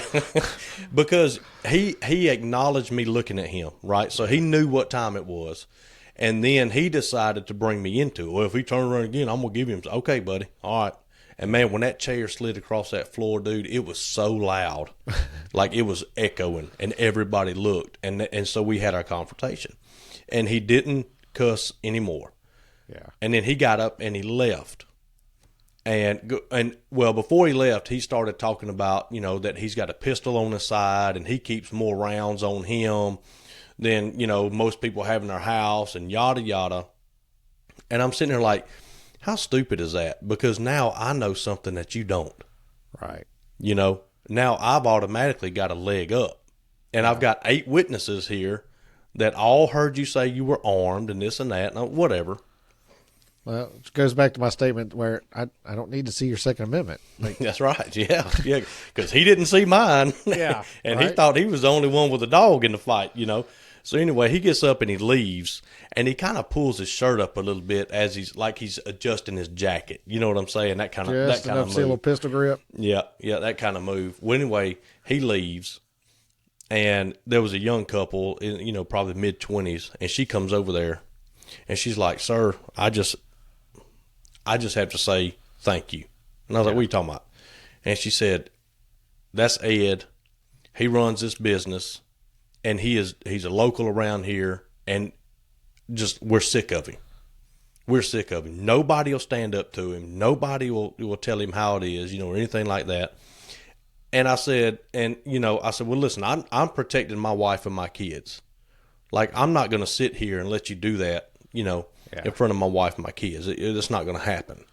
And I was prepared to do whatever it takes because, to get him to be quiet, whatever route that was ready to go. And I told Tammy, I said, listen, you may need bail money because I don't know, especially if you have firearms involved, now you're on a whole different tier. You have to really be careful about what you escalate, what you don't escalate, what you start, what you don't start, you know all about that stuff. Well, that's when you say, Ed, I'm willing to get my A whooped to prove my point of how wrong I think you are. Are you willing to get your A whooped to prove your point of how right you think you are? That's right. Like, because it's not about winning. It's not. Nope. That dude might stomp a mud hole in me, but you know what? I'm gonna stand there and I'm gonna go for what I think is right. But I'm also gonna say it in a way where everybody around me is on my side. That's right.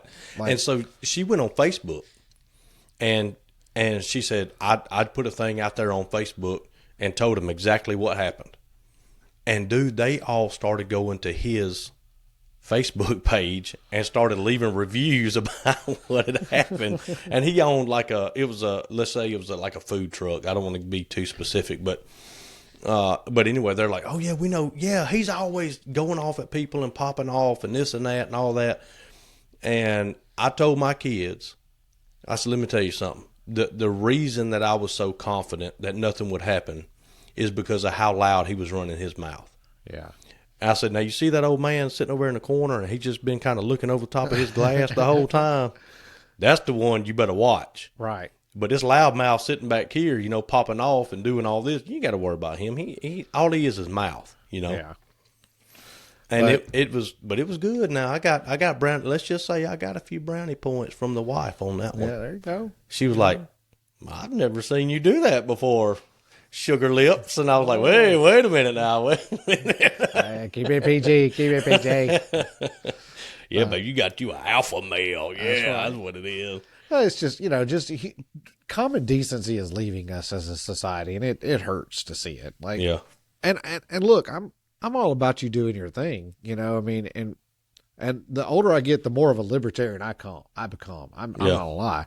Like, the more I am about, hey, you do what you want to do, as long as it doesn't interfere with me doing what I want to do. Yep. The more with that I'm getting okay with. But when you start interfering with my way of doing things, or you start putting influence in my kids, that's a problem. Yeah. I mean, and I'm pretty sure the old Ed would have been just as angry had you been the one that was over there ranting and raving and cussing in front of his wife and his kids, even though it's okay when he does it. Yeah. But if it was you doing it first and he walked in there, he would have been, the shoe was on the other foot. This guy can't talk like this. All of a sudden he would have been offended by it, Yeah. And that's what happens with a lot of those people. Like that, it's only okay if they're the ones doing it. Yeah. But like I said, man, I had accepted full responsibility for beating the brakes off of this dude, because I'm like, first thing I'm doing is I'm dropping an elbow because he's in a booth and he's against the wall. You know what I'm saying? I'm like, I got to keep his hand from going to his waist. I'm dropping an elbow right to the temple. And then, buddy, the police are going to have to drag me off of the son of a gun when it's over with, because I'm not coming up for air. Like, I had it in my mind exactly what I was going to do. And it was kind of, I'm not going to say scary, 'cause I wasn't scared, but I was very anxious because I didn't want anything to happen. I wanted it to work out just like it did. Yeah. I wanted him to shut up and move on. And same thing with the guy bumping into your wife. If he would have said, "Oh man, I'm sorry, ma'am. Excuse me. I didn't see you there." Whatever. Yeah. Never would have said a word. That's right. I would have said, "Oh, it's okay, dude." Like, I probably would have said it before she could. Like, yeah. From a male to a male, because you stepped on my wife, like, and this is not like a macho chauvinist thing, but like, hey, I respect your respect. Like, it's the, kind of a code, that you said, I'm sorry. And, as her protector, and trust me, my wife is pretty capable of protecting herself on her own. I don't know who would have had to pull one of y'all off of him first. You want to fire up the pit of the redhead, you go ahead if you want to.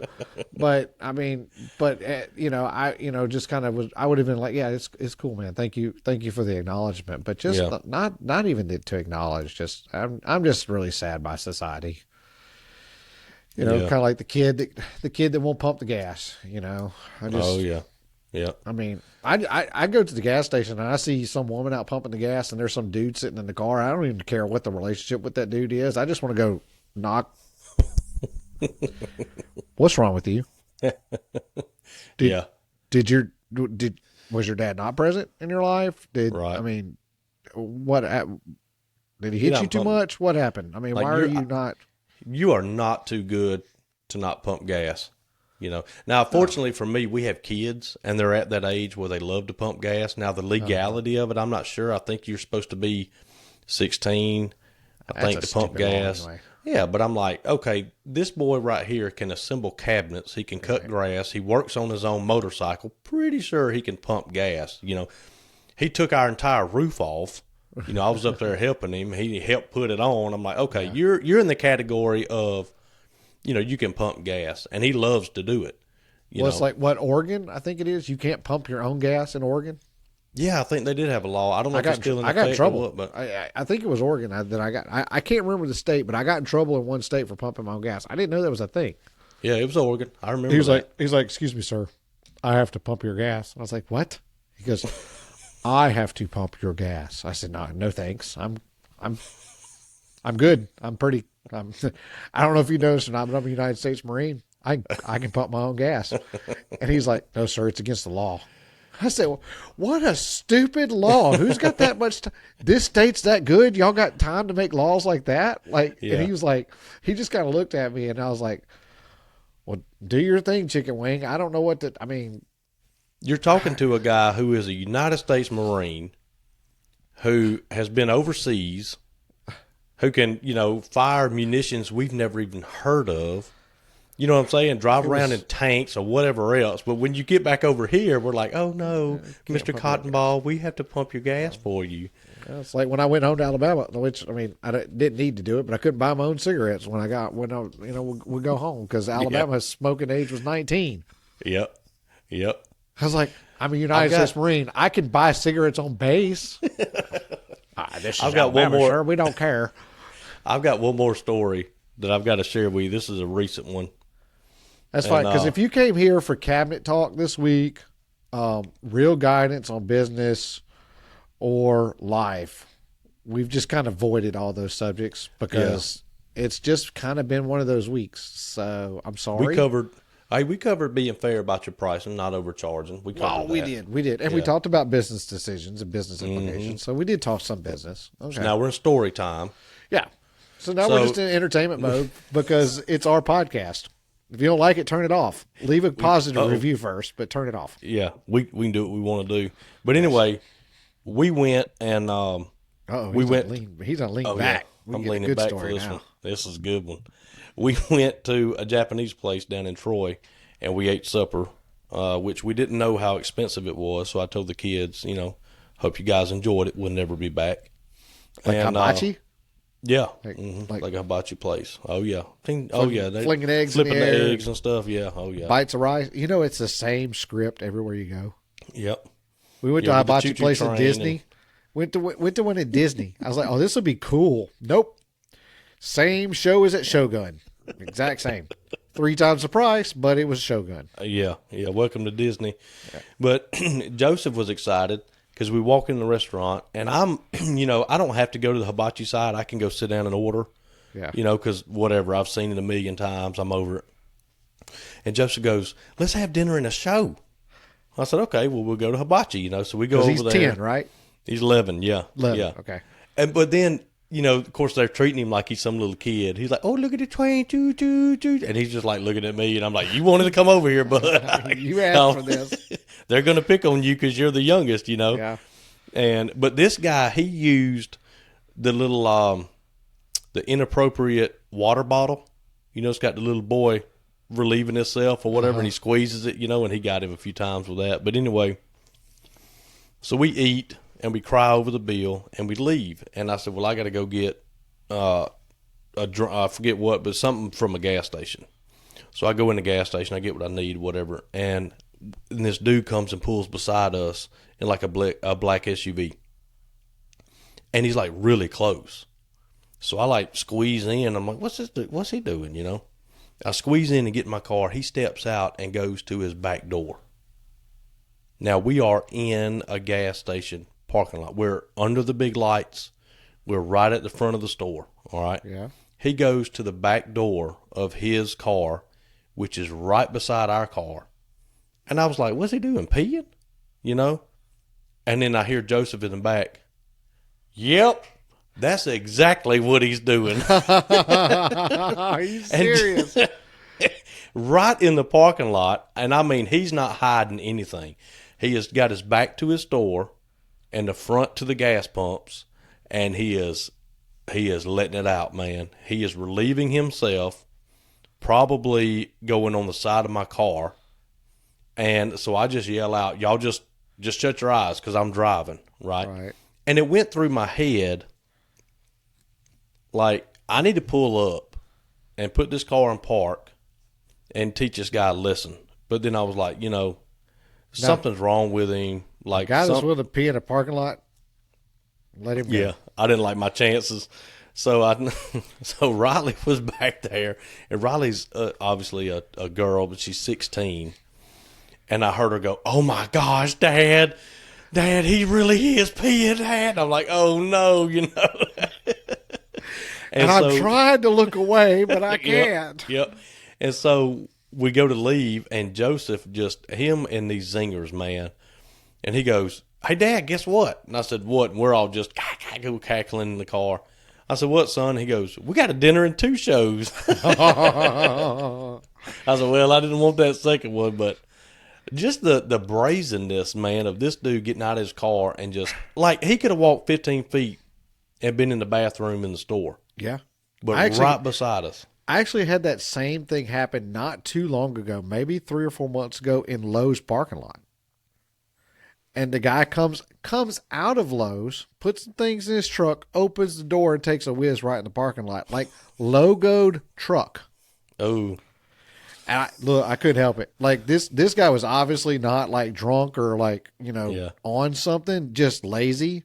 I said, "Hey, buddy, did you know they got restrooms right inside that store you just walked out of?" And he just looks at me, and I was like, "Yeah, you're pissing in a parking lot." And he just couldn't believe that I said something to him. Yeah. I was like, now your scenario, dude, random gas station parking lot, just pulls up and whips it out. Yeah, I'm driving off too. I'm not engaging in that either. But and I told Tammy, I said, "Man, Troy is wild back here." It was like a Saturday night, man. Yeah. And I was like, and we were down there. We were in a pawn shop the other day, which I wound up buying a 20 gauge in there. And this dude comes in, man, and his eyes are all bloodshot, like, I mean, bad. And he smelled like weed. Yeah. And he was just so high. And it was just Trey and I in there. And he walks in, and he's like, "Hey, what do I owe on that PlayStation?" And the guy's like, "I don't know, like, what's your name?" Uh-huh. And he told him his name. His eyes wouldn't hardly open. And the guy's like, "Well, you owe, whatever, $400 more. Your next payment is due in a week, whatever it was." He's like, "How many more payments I got to make?" And the guy's like, "I don't know, like 50. Yeah, whatever it was. He's like, "I don't know, about 30 or something." And he goes, "That seems like a lot." And I was sitting there, man, I was trying not to laugh. And the guy behind the counter goes, "Well, yeah, I mean, if you take what you owe and divide it by what you pay, you have this many payments left." He's like, "All right." And then he's finna leave, and he looks at him and he goes, "You need my ID?" For what? And he goes, "No, man, I don't need your ID." And he turned around and left. But I always look because I don't want this guy driving. You know what I'm saying? Yeah. And so I look, and he was riding in somebody else's car, and I was like, "All right, I don't care, dude. If you want to sit around and smoke," because guess how much of a threat he was to anybody in that store?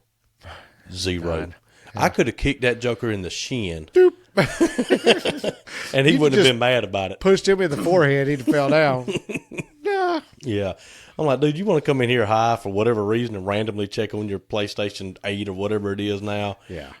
Go sit in your car, go home, enjoy the rest of your day, man. You are no threat to society. And besides the indecent exposure, the other guy, he wasn't really a threat. Yeah. You know what I'm saying? He was riding in his car. I'm like, whatever, just dude. Thanks for the show. Yeah. But, Well, so kind of on that topic of a public service announcement, I'll give this little piece of advice. So if you get in an Uber, so our daughter was at Panama City Beach.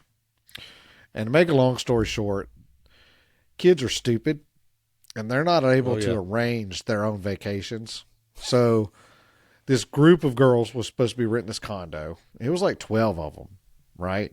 Maybe 14 or 16. It was a lot of girls. They show up. It's a 2-bedroom. Oh, no. For like 14, 16 people. Let's just say 12 on the low end. That math still is not great. She's like, "Nope, not doing this." Now, something should have told you something was up when you were charged $150 for 7 nights. Yeah. Like that was your portion, you know. So she had another friend who was staying in 30A. So for those who maybe we're getting a little bit, we do have like a faraway listener. So 30A and Panama City Beach are about 30 miles apart. Mm-hmm. So she said, well, I'm going to stay with this friend who was actually there with her family. And they were gracious enough to take my homeless daughter in and give her a place to stay on her vacation. But the person she rode with decided to still stay at the condo with too many people. And they're friends. They're all friends. So like they decided that they were going to go down to Panama City Beach and they were going to spend the day with that friend. And then they were going to go back to the parents' condo at night. Well, the day went on. The weather was not good at the beach this week. It was cold. Mm-hmm. So the day went on. They decided they were done at the beach and they were ready to leave, but they didn't want to make the friend leave the beach too early to drive them back the 30 miles. So they decided they were going to walk. Is it 30 miles? Kids are stupid. Oh, man. Kids are stupid. So, of course, so during this walk, she decides to call us. Well, why do you think she called, Dad? To tell us that this is what she was doing. Yeah. So Dad would call and arrange for an Uber. Because he knows that this is stupid. Yeah. You have to walk down a major highway. Right. A road that is called Bloody 98. And it's called Bloody 98 because people can't even drive down it without having wrecks. I've had a wreck on this interstate, on this highway. Like, some moron hit me. Yeah. So we're like, hey, you can't make this. This is stupid. I'll reimburse you for an Uber. Call an Uber. And she's like, it's like $60. I said, you can't walk 30 miles. I don't care if it's $160. You can't. Yeah. It's not something you'll get there tomorrow. Yep. She's like, fine. So she does it. Well, so they're in the Uber and she's texting my wife. She's like, really nice guy. He's a retired firefighter. And he's just, We're like, well, send us the vehicle information. What? And we're like, oh, we have failed to educate our child. We're like, whenever you get into an Uber, you should send us the vehicle information. Because it tells you, it tells you this is your driver's name, this is the car, and it gives you a tag number. And you're supposed to verify those things before you get in. Mm-hmm. I'm sure this 19-year-old child didn't do that. He pulled up and said, you need a ride? And she probably just jumped right in. But I was like, share the vehicle information with us. So she did. They get there safe. No big deal. That same night, when we're in Georgia, we decided we're going to go to dinner. And where we were going to dinner was about 20 minutes away. And I knew we were going to drink, with dinner. And I'm not familiar with the area. Yeah. I said, I'm going to Uber us there. I don't want to risk it. I'm not familiar enough with the area to drive us back. And I really don't, I don't want to like monitor my drinks. Like if we're having a good time, I want to have a good time. If the restaurant sucks, then the restaurant sucks. So I was like, we're going to Uber there. So this guy pulls up and I can't remember what he's driving, but he pulls up and he's like, Mr. Johnson. I'm like, yes. He's like, I'm ready to take you. So we get in, he's got the windows rolled down and we get in. He's obviously been smoking something in the car. Mm-hmm. And I think it's just cigars, but it's a little strong. But he's got the windows down and we're rolling and we've been doing a lot of moving. Like we got there, we checked in, we've had to change clothes. So we're kind of like enjoying the cooler air at the moment. So I don't say anything about the windows rolled down. We pull up to a red light and he reaches over in the glove box for something. And I don't know what he's doing, but like cop mode kicks in on my head. I hear something metallic that he's messing with. And in about 15 seconds, it couldn't have been that long, maybe 3 or 4 seconds, I processed that this is either a pair of handcuffs or a gun. And I'm fixing to be held captive while somebody who was pulled up beside us, because he also took a phone call from the time he picked us up to the time of now.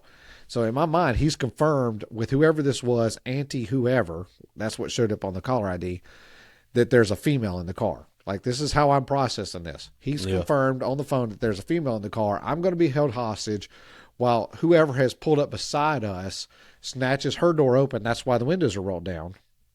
So you can reach in and grab the door handle, snatch the door, grab her, and go out. So I was instantly formulating a plan of where am I going to go? Do I go after him when I hear the door or when I see the door?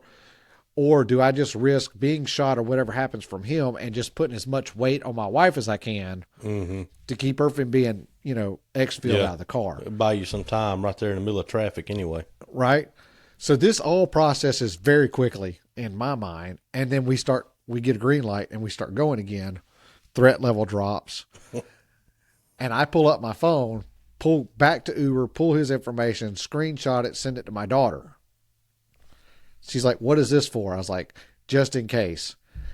And so we're at the restaurant and I'm telling my wife like how I've processed this whole thing. Like this is what she's like, I got concerned when he pulled in the glove box. She's like, "But I didn't think any of those things." She's like, I didn't think that I was going to be publicly traded or sold on the sex market. And I was like, yeah, that's where I went. That's what I was concerned. Yeah. She's like, "What was your daughter going to do?" And I was like, "I don't know," but she was the first in my contacts, like top of the text messages. I was like, "That's just who I sent it to." I was like, just in case. And so then she texts back, like, "What am I supposed to do with this?" I said, "All good. Don't worry about it." Yeah. But you should, you may not have to be at the paranoid level that I am, but you should, from a public safety standpoint, screenshot those things, send it to somebody trustworthy, and then let them know what your plan is. Like there's a group, they go to a group beach trip every year in September it's like 30 girls. And when they do that, it's like 3 or 4 girls at a time. They'll send each other in the group like screenshots of the vehicle information. It's just good practice. I mean, Uber is a pretty safe system. I mean, it is. And I've never had an experience really that made me feel unsafe, to be honest with you. Just I guess my imagination was a little wild the other night, but you never know. I mean, all it takes is me. All I got to really do is I see that little Uber sign, lit up in your car. If I pull up, I shoot you, I take your car. I now have the right car and I now have the right tag number and I have your phone to pick up an Uber ride. Like I could. Now I might not match. Like I may not match the picture profile. And that's one thing they do give you a picture of the driver. Like, and this was a black guy that was the driver. So if I'd have pulled up driving his car, somebody should have said, "What, red flag? That doesn't match." I mean, I don't think I don't think this is our guy here. Yeah, everything else matches, but the driver pictures don't connect. Oh, well, Steve's sick tonight. I'm driving his car. Chris, I remember the first time I Ubered with Chris, and we were in Nashville. Oh boy! And we had a 30-foot gooseneck trailer or whatever with that first gen Dodge on it. Yeah. And I said, well, he goes, "Man, we're going to Uber." And I said, "Man, I ain't got Uber." He's like, "I got Uber." I said, "No way you got Uber." He's like, "Yeah, man, I use Uber all the time." And then I got to realizing, he goes out of town a lot for his work. Oh. And knowing Chris is one of them, like, he'll go and he'll have a few drinks at a bar, but he ain't driving. Right. He's going to Uber there, and he's going to Uber back to the hotel and conk out, and that's going to be the end of it, Yeah. And there's no reason to get a DUI these days. I'm just saying. Absolutely not. There's no excuse. I mean, you have a cell phone to call somebody else, for one. And you got all these rideshare things. Yeah. He was holding his phone right in the hotel room. And I was like, "What are you doing?" He goes, "Man, I'm sitting on go. Just let me know when you're ready." He's 5 minutes away. And I said, what do you have to, whatever, what do you have to do? And he said, "I just got to tell him. He's sitting right down the road. I can see where he's sitting." And I said, "Yeah." And he goes, "All right, boom." And he hits the button and just takes off running through the hotel. And I was like, why are we running? And he goes, "Man, if you're late on the Uber app, they'll ding you for that. If you're the customer and you're not there when you say you're going to be there and all this." He goes, "Man, I got a 5-star rating." And I'm running down the hall. I'm like, "What's a 5-star? What are you talking about? You have a rating." And so he explains, because, of course, we ran all the way down there. Now, neither one of us can breathe, And there's no car. You got plenty of time. Yeah. And he's like, "Well, they rate you as a rider, right, just like they get rated as a driver." I didn't know any of that. And so I said, "Let me see your profile." How long would it take for an Uber driver to pick you up in Grady? Oh, it'd be a long time. You ought to do it one day. Just log in and just see. Yeah, well, I'll be taking donations for that, because it's going to be expensive. But anyway, we get in there, and I said, "Let me see your profile on Uber." And it's like, funny guy, always keeps conversation going. He's always on time. Right. And he's always where he says he's going to be. So now, and I don't know how Uber works, but he always gets like really good drivers. I don't know if they can, like the good drivers want to pick somebody like him up. He's always on the no hassle, nothing like that. Yeah. And here I am in this stranger's car, and he's got an accent. He's not from here. He's from somewhere else. And Chris reaches up, and he's got his dome light on in the car. And Chris reaches up and turns the light off. And I'm like, okay. And then he reaches up, and he looks at me, and he reaches up and turns it back on. And then he's like, and he reaches to turn. I said, what are you doing, man? Like, we don't have time for this. I don't know what's going on. What kind of signals are you sending? Yeah, he keeps turning the light on and off. And the driver says, oh, you can have the light on or you can have the light off. It doesn't matter. I leave it on, in case you want to see and this and that. And Chris is like, well, I turned it off, but then I remembered it was on when I got in here, so I turned it back on. But then he said, then I kind of thought it'd be messing with you while you're driving, so I turned it back off.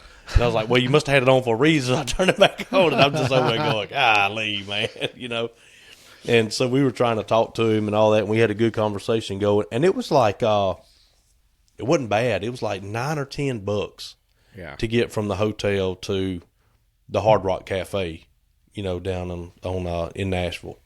And I'm like, why would people not use this?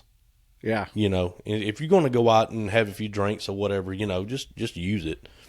But it's great. If you're going like to a place like Nashville, it's great even if you're not going to have drinks because you don't have to park. Yep. Like I've done it with the kids. And they'll be like, Dad, you drinking? I'm like, no. But like, if we're going to walk, like we'll go downtown, like during the day, we may start at one end. I don't want to walk back to the other end again through everything to go find the car. And I've had to pay to park. I just have the Uber pick us up on that end, Yep. I mean, but I tell you, so I've never had a bad Uber experience. I really haven't. But so we're about 30 minutes from Nashville, right? Yeah. When you leave, like we're too old to go to like out in Nashville during like prime time. So we would always go like day drinking. Like when it's a group of us adults that would go, we're like a 2:00, like in the afternoon. And we try to be gone by like 8, 9 is pushing it for us. Like we want to be gone because the crowds have shifted by that point in time. And we're just too old to be with those guys. But it was a large group of us. And so we decided we weren't going to Uber. We were going to do this concierge service. So basically it's like an Uber, but there's no app. You just contact this guy through Facebook.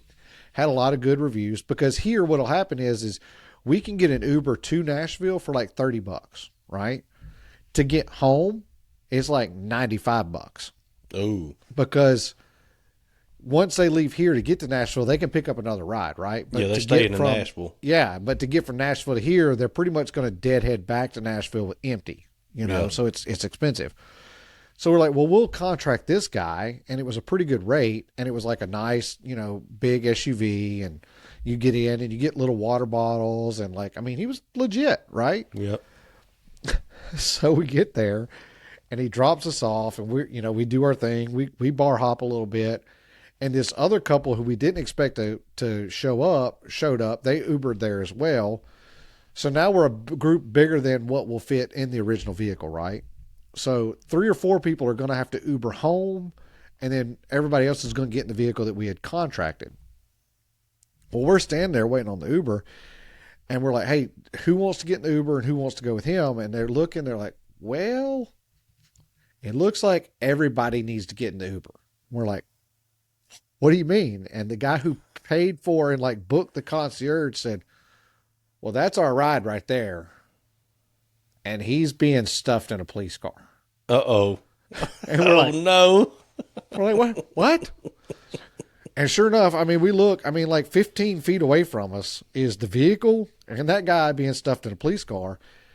And so and police car drives off and another officer's walking down the sidewalk. And we're like, hey, sir, it's probably none of our business, but that was our ride. Can you tell us what happened? He's like, I'm not 100% sure, but he pulled a pistol out and was waving it around at people, so he's going to jail. Uh-oh. I'm like, ooh, I'm getting in the Uber. I don't know what the I don't know what the rest of you guys are doing. I was like, but me and Kim, we're getting into Uber. Oh man. So we had to end up having to get another. And I think it was a I think I don't know for sure, and I don't want to throw this guy under the bus because I think it was a big misunderstanding because he's still doing the thing. Yeah. He's still doing it. So I mean, I don't know if he got falsely accused of waving a pistol. I don't know if he did pull a pistol and was found to be legit in his need to pull it. I don't know. It's Nashville, man. You never know. But I've never had any kind of Uber experience that was negative. But hire a private concierge, and that fella got arrested. It was kind of an interesting turn of events. Yeah. I don't.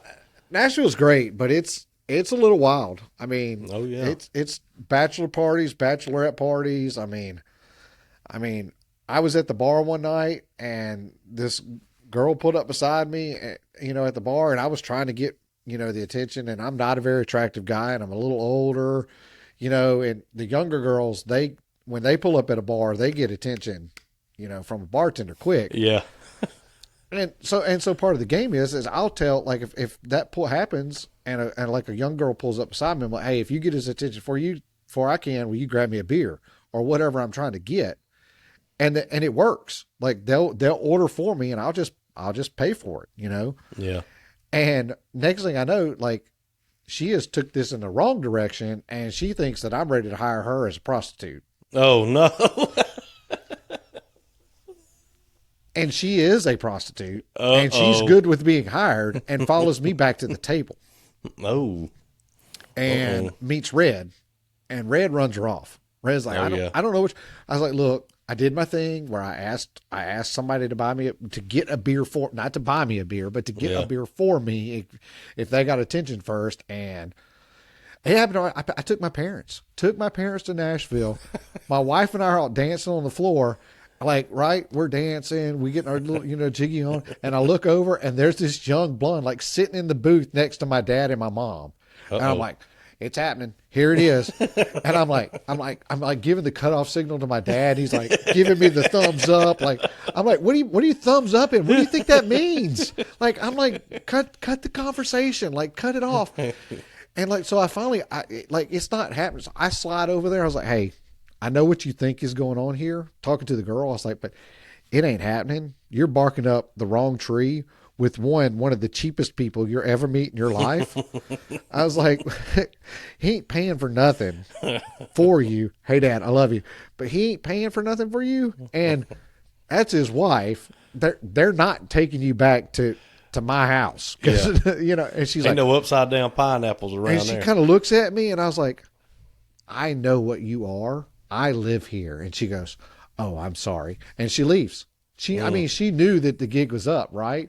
But I mean, my parents literally just thought that this girl was just a little tipsy and was just sitting down, taking a dance break, and was just being chatty, And So Nashville has prostitutes with etiquette. They do. They're very polite. I mean, if you're going to do it, at least have good manners. Yeah. I guess there is a code to follow. Yeah. So I can't wait for my dad to hear this episode because, he's the only person that's texted me and say, "You missed your upload time. Where's the episode?" So I know for sure that he will hear this at some point in time. But yeah, it was legit. I mean, I actually that same night, I took him dancing, and my mom's up there kind of dancing, and I grabbed my dad. My dad is not a dancer by any means, and I'm not. I used to not be. Like, I would have been just like him. And I told him, I gave him the same line like one of my best friends did. He's like, hey, if you don't go dance with her, somebody else will. Yeah. I grabbed him. I said, nobody gives a crap what you dance like. I was like, go dance with your wife. Like, it doesn't matter. Like, just go dance with your wife tonight, because somebody else in this bar, I promise you, will dance with your wife if you don't. Cut right on in. Right. Like, go. Nobody knows you here. Do your stupid little 1970s, shuffle across your kneecaps and do your thing. And he did. He come out there, and I'm telling you, they had the best. They had the best time. I mean, Nashville is great. You don't have to drink to have a good time in Nashville. It helps, but you got to know the crowd, and you got to know where to go. Like, it helps to kind of have a local tour guide to kind of know. Yeah, like, this bar is a really young crowd. This bar is a little bit, our favorite place, which was a complete dive, which that's why it went out of business. but it was so slow, right? Like Yeah. you could go in there and you could just hang out, low country music, it was great, but nobody was spending any money in there. It's now Miranda Lambert's cantina. Mm. She bought it and turned it into a chick magnet. But We always go. We would go to the ones like they all have the drum sets in the window. yeah, That kind of thing. And we were like, it's just not our thing. We're not going to go in there and it's loud and obnoxious and whatever. And so I finally said, I'm tired of walking. So I walked into one of the bars and I went to the bartender and I said, look, me and my brother are down here for the night. We want somewhere kind of quiet. We can get a drink. He's like, oh yeah, go down here to this one right down here. And we walked in, man, it's just like what you said. A bunch of old people in there. Yeah. It was quiet. Nothing was going on. It was, just real relaxed. It was like a restaurant. yeah. And then Chris always he likes really spicy food, but the spicy food don't like him. And he got a sandwich called the Ghost on Main, which is like I think it was a fish sandwich with ghost peppers on it. Oh, smokes. And I know what happens to him after he eats something hot. And he's sitting over there and he's burping and he's like, oh, my stomach, and this and that. And he ordered it and I was like, what are you doing, man? Why are you ordering this? You do this every time. You get the hottest pizza, the hottest hot wings, and you have to suffer. And he goes, I guess I'm just a glutton for punishment. But it's so good. And he ate that thing. Oh, I was telling a story the other night. We were at a Chinese restaurant, and I was telling a story of the first time I went to an Indian restaurant. Never been to one before, and I was kind of looking at the menu, and I just kind of looked down, and the lady comes to, can I take your order? I said, yeah, I'd like this right here. And she looked at the menu, and she looked back at me, and she goes, no, sir, pick something else. And I was like, excuse me? And she goes, how dare you? She goes, too spicy for you. And I was like, oh, thank you. Yes, probably so. I was like, what? Anything? Any other recommendations? I mean, she saw Basic White Boy and said, "Oh yeah, too Lily spicy." White, and she's dead on the money because I cannot. It doesn't affect me like it affects Chris, but I can't even eat it really. Like if it's super spicy, enjoy it. like I don't enjoy it. Nope. It makes the wax in my ears melt and makes my nose run and my jaw starts popping. I can't take it. And what Rachel will do is if we have jalapeno poppers, we go down there to eat, she'll make 20 of them. 10 of them have seeds, 10 of them don't. And she don't separate them. So it's just, So you got to remember which one's which? Yeah, you just got to kind of take a chance on it, the train coming. That sounds like our closing bell there. Yeah. Well, this episode kind of was all over the place, a little bit of story time. And I mean, sometimes I feel like, you just need that, Yeah. And as we talked about in one episode, when it's your business, you can break the rules if you feel like you need to break them. If it's your podcast, you can break the rules if you need to. Yeah. Yeah. And we try not to be, super cabinet heavy. You know what I'm saying? I had somebody talk to me the other day and they were like, it's just, I don't know if I want to listen to something where y'all are just talking about building cabinets all day and how I said, we never talk about how to build cabinets. I was thinking today, I was like, man, we probably should talk a little bit more about building cabinets. So the next episode, because I don't know how to, how do you tell, I don't know how you would have a podcast telling somebody how to build cabinets. No, well, it's too many ways. It's because the actual building of the cabinet, like, that's not the hard part. Yeah. So I feel like that's the part that we don't talk about. Like, it's a box. It's a box with a face on it that you got to do something with. It's all the how to get it in the house, how to lay it out, how to get the box to fit in the space and look right. That's the stuff we actually talk about.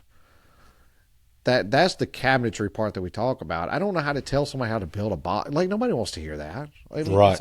It's a box, people. That's all it is. You're right. Anybody that wants to call me out and say building a cabinet is not that complicated, yes, it is not that complicated. Anybody can build a cabinet that is a box with some doors on it that will stand on a wall. But getting that box to fit is a whole nother ball game. Put that box between two walls. Mm-hmm. Now let's throw a fridge in there. You need to fit a fridge in between them. Oh, Yep. you want some ovens? You want some those? Oh, you want a wine fridge to fit in there as well. Oh, your walls are crookeder than what's crooked? Pretty, I a could lot of not walls. come up. Boy, you cannot come up with a good analogy, could you, Travis? I mean, way to hit a home run there. I mean, that's where it gets all kinds of crazy, Yeah, and that's the part that I like to talk about, like the that's right. challenges. Yep. But I need the decompression. I need the decompression to talk about some of the other stuff that's in my life. And that's why we created this podcast, was so that you and I could talk to each other, and we just decided to let other people listen. That's So, it. I mean, That's it, it. it may not always be your cup of tea, and it may not always be cabinetry heavy. I mean, but I think you would admit by now it's entertaining. I mean, Absolutely.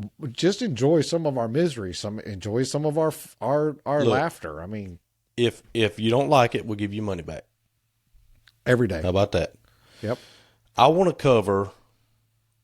All right, so on the next one, I'm gonna go ahead and give you guys a sneak peek. On the next one, I want to cover hardware that's not quite there yet. Yeah, I messed you up on that one. We talked about other things too much. I'm sorry. No, that's fine. And I want to cover saw blades, blade changes, and dullness, because I feel like there's some skeletons gonna come out of the closet on your end about that. So get a big bottle of bourbon for next week. Got it. Because I don't want to admit, there's things in that I don't want to admit to. Well, I'm coming to your shop and I'm going to count your saw blades. Well, you come to my shop when my dado saw decided that, oh, you changed the blade height. I'm no longer allow the belt to touch the drive anymore. No. I'm like, No. what happened? I was like, all I did was I adjusted the height, and it threw everything out of whack. Golly. That was Is that two the one hours you of just my day. bought? It's actually the older one of those, but yeah. I'm about to 'cause say, I might know why he sold it now. right. Well, we know why he sold it, because he's got some other stuff broke on it. Coming up with solutions in odd places and times. I want to cover that one. Yeah.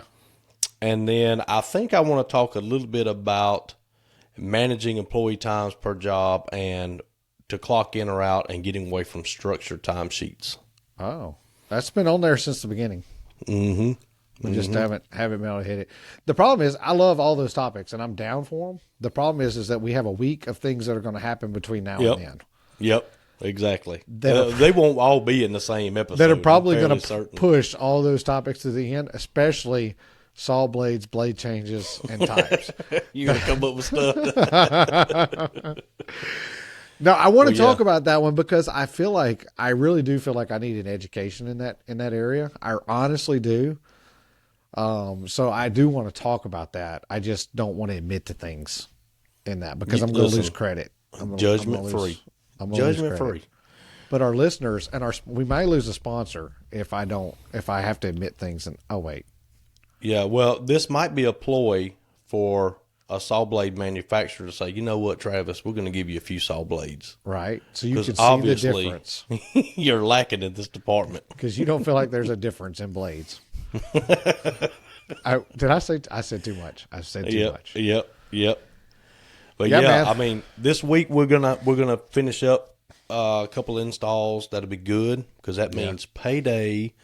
And for those of you who get paid on every Friday, That must be I don't nice. want to hear it. I don't want to hear it. But yeah, we're going to get a couple of checks this week. That's going to be good. I'm really hoping to have some updates on the house, the land, Yes. Yeah. and all that stuff next week. Hopefully, we'll have that. And we're going to start a couple of jobs. I got a couple of weird jobs. I got a job that I just sent out a quote today for, and I've got a job that's just a vanity and a water closet cabinet. Apparently, if you're a designer, okay, you have to call it a water closet. I said, what do you call it, a water closet? Like, is thought that what that's a just water heater is? She's like, no, it's just where the toilet is. And I said, well, just say toilet, over the toilet. Yeah. Why? Nah, you can't say that. I don't know why you can't call it a bathroom. Yeah, and this is a It's wet typically room. it's typically a half. In my experience, when they call it a water closet, it's a half bath. No, this is her water closet is literally just the little room that the toilet's in. Oh, so just a It's pooper like the room. little closet. Yeah. No, just a pooper And room. it's a wet room. You ever heard of one of those? Nope. All right, so we're going to get an education next week, Oh. and I'm going to write that on the notes. Wet room. I think this is what I think it is that I've been called weird for, but I would like to have. So we'll see if I'm right in that. Probably. But what, that I'm weird? No, that Oh. you probably would like to have it. Oh. Yeah, and I've got I've got my Murphy bed installed to finish. Just got a few details on that to finish up, and then I'm doing a large built-in desk with some Lego storage or Ooh. Lego display area. Yep, that's this week, and we're going to send some photos off of the trailer to get it logoed, get those mock-ups done, and then next weekend I have to go to Chattanooga for Mom's Day. Even though I'm not a mom, I have to go because the moms are not my mom, my daughter's mom is being drug out with some of the sorority girls. Mm-hmm. They want to take her to the bar, so I have to go play designated driver. That's no fun for you, is it? No, it's really not. It's really not. And it's really not because the place that they're going is super cool, and I really like to go there. Yeah. But I'm just a weirdo dad if I go with them. It's like a baby shower. But You're I'm sitting over almost- in the corner, just kind of watching everybody. I like the place enough that I'm almost willing to be the weirdo dad sitting in the corner because it's a really cool place. It's got bowling, it's got darts, it's got yard, Jenga, cornhole. It's all like in this like 2-story like bar thing right by the football field. It's a really cool place. Put that on our list of things we're going to do. Well, it's in Chattanooga. I can't get you here. I definitely can't get you here and then take you 2.5 hours away. You and I can go ride one of those horse-drawn buggies over in Chattanooga. That'd be romantic. We could do that in Nashville. I think I'll stay off the horse-drawn buggy. Okay. We did that on the honeymoon. If you'll come here, I'll do whatever you want to with you. Did you see the last thing I just added? Oh God, no! I haven't gotten an update. Stan McKinnon wants to send you a message. Who is Stan McKinnon? I don't know. I wonder which account that's under. That's the problem. That's the problem with social media is when you have multiple accounts. Well, I'm going to say you're doing a good job on handling us. I've thought about I need to try to send you pictures. Yes, you do. I need pictures from you so that we can I think we need to post some content, more content on our social media of like things that we have done to give us a credit that we know what we're talking about. But I don't know that we talk about a whole lot about what we're doing enough to need credit for what we're doing. Yeah, we can do that. I think if you like us, you're liking I think if you're liking the podcast, you're liking the podcast for what it is. You're not necessarily liking the podcast for the work that we do. Does that make sense? Yeah. Yep. I sent you a video last week, didn't I? A funny little video of a guy stepping off the back of my trailer. Oh yeah. I've watched that a couple of times. Just that's in my repertoire of I've had a crappy day. I've watched it a couple of times. Sometimes with sound on, sometimes with sound off. For those of you who don't know, he's going to remain nameless, but I have somebody that works here and went on the back of our cabinet trailer to get something. Send me another dirty email, Trey. I won't keep calling you out. And he stepped off and went about 4 steps, and his ankle just quit working all of a sudden. He took a tumble. And I forgot I had security. I keep forgetting about the cameras. And so Joel goes, "Mitch, did you get that on camera?" And I was like, "Oh, you know what? I think I did." And Trey was like, "Man, shut up, Manny." So I went and found it. But I hadn't posted it because I ain't that. But yeah, we'll get some pictures out there on social media. I got a random tractor that came by the other day. I'll send you that. All kinds of weird stuff. So I need to send you information too on a thing that I did at another a remodeler does of how he collects Google reviews. He sent me the link and I set up a Google business page, and then basically he sends the link to customers for Google reviews. I need to send that to you for the business. It's pretty good because you sent me that one from Pink Haired Dog Lady. Yep. Who gave you the awesome review, but it's kind of not it's kind of not big. Like it's kind of not going a whole lot of places. Like, Right. and that's one thing I'm trying to do too is get those reviews. Like I was looking for a way to get like how do you get that review? Because you also want to look if you're a business owner, you want to control that review process a little bit. Mm-hmm.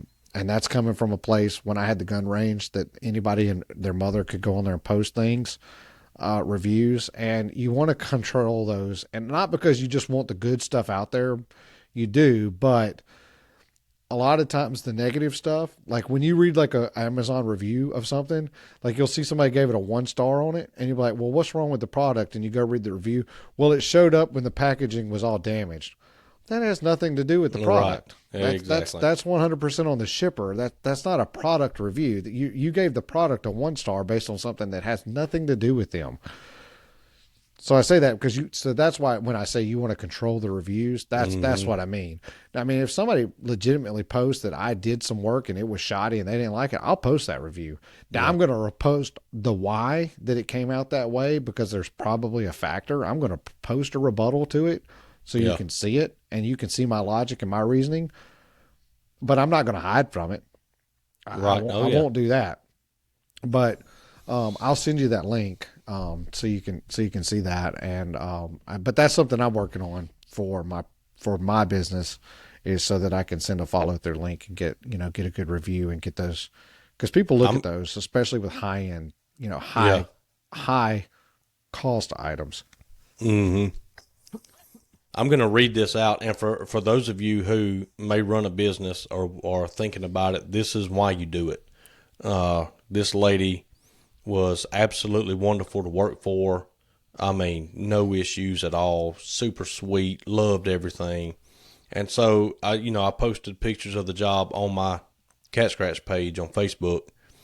And again, I don't give names or locations or anything, but she obviously knew, whose house it was.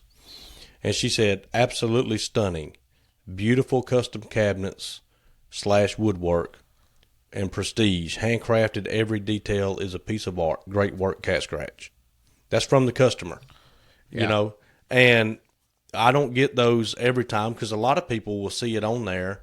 And what I've noticed is of the likes, the majority of the likes on that post are from past customers. Yeah. From 3 or 4 years ago, whatever. And that tells me that, okay, well, you guys are still involved. You guys still, you like what I did for you 3 years ago. Right. You're still on here liking it and stuff like that. So, and if a small business, and I know we got to go, but if a small business comes and does a job for you, if you hire the kid down the street that runs a lawn mowing business to come help you, go leave a review, man. Go give him a shout out, give him a share. I shared a guy who helped fix our flat tire in Texas. Yeah. It was a young man who was going down the wrong road. His buddies were doing drugs and gang banging and all this stuff.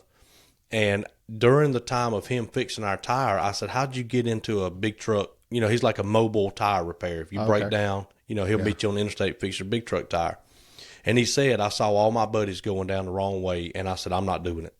So I bought me a little service truck, and I'm out here fixing people's stuff. And he was parked at the air station at the gas station. Yeah. And I actually asked him to move. I said, can you move? I need a little air. And he's like, well, how about I just fix your tire? And I was like, okay, great. Dude, you are a genius. Yeah.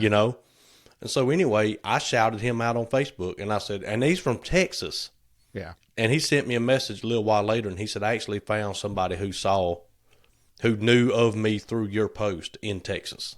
Yeah.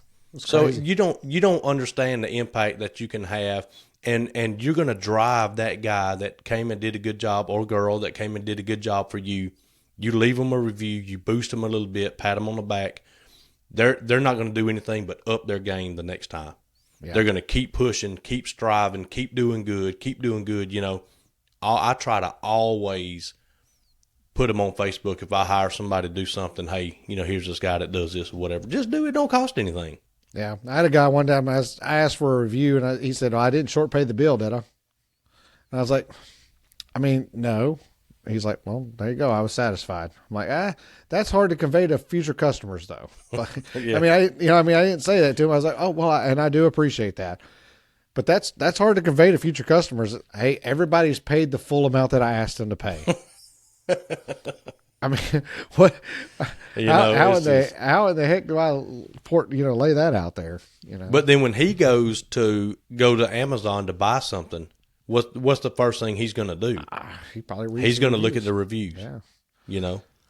He probably also says, "Well, it arrived damaged 3 times when it got shipped." So I'm not buying that. He's one of those guys. Yeah. Anyway, that was it. Yeah. It's been a little bit of an offbeat week, but you know what? It's fine. We'll live with it. We're going to be jamming next week. I'm going to send you a copy of. It's been fun. I'm going to send you a copy of my tool list and my check sheets and stuff like that. Just kind of share them with you.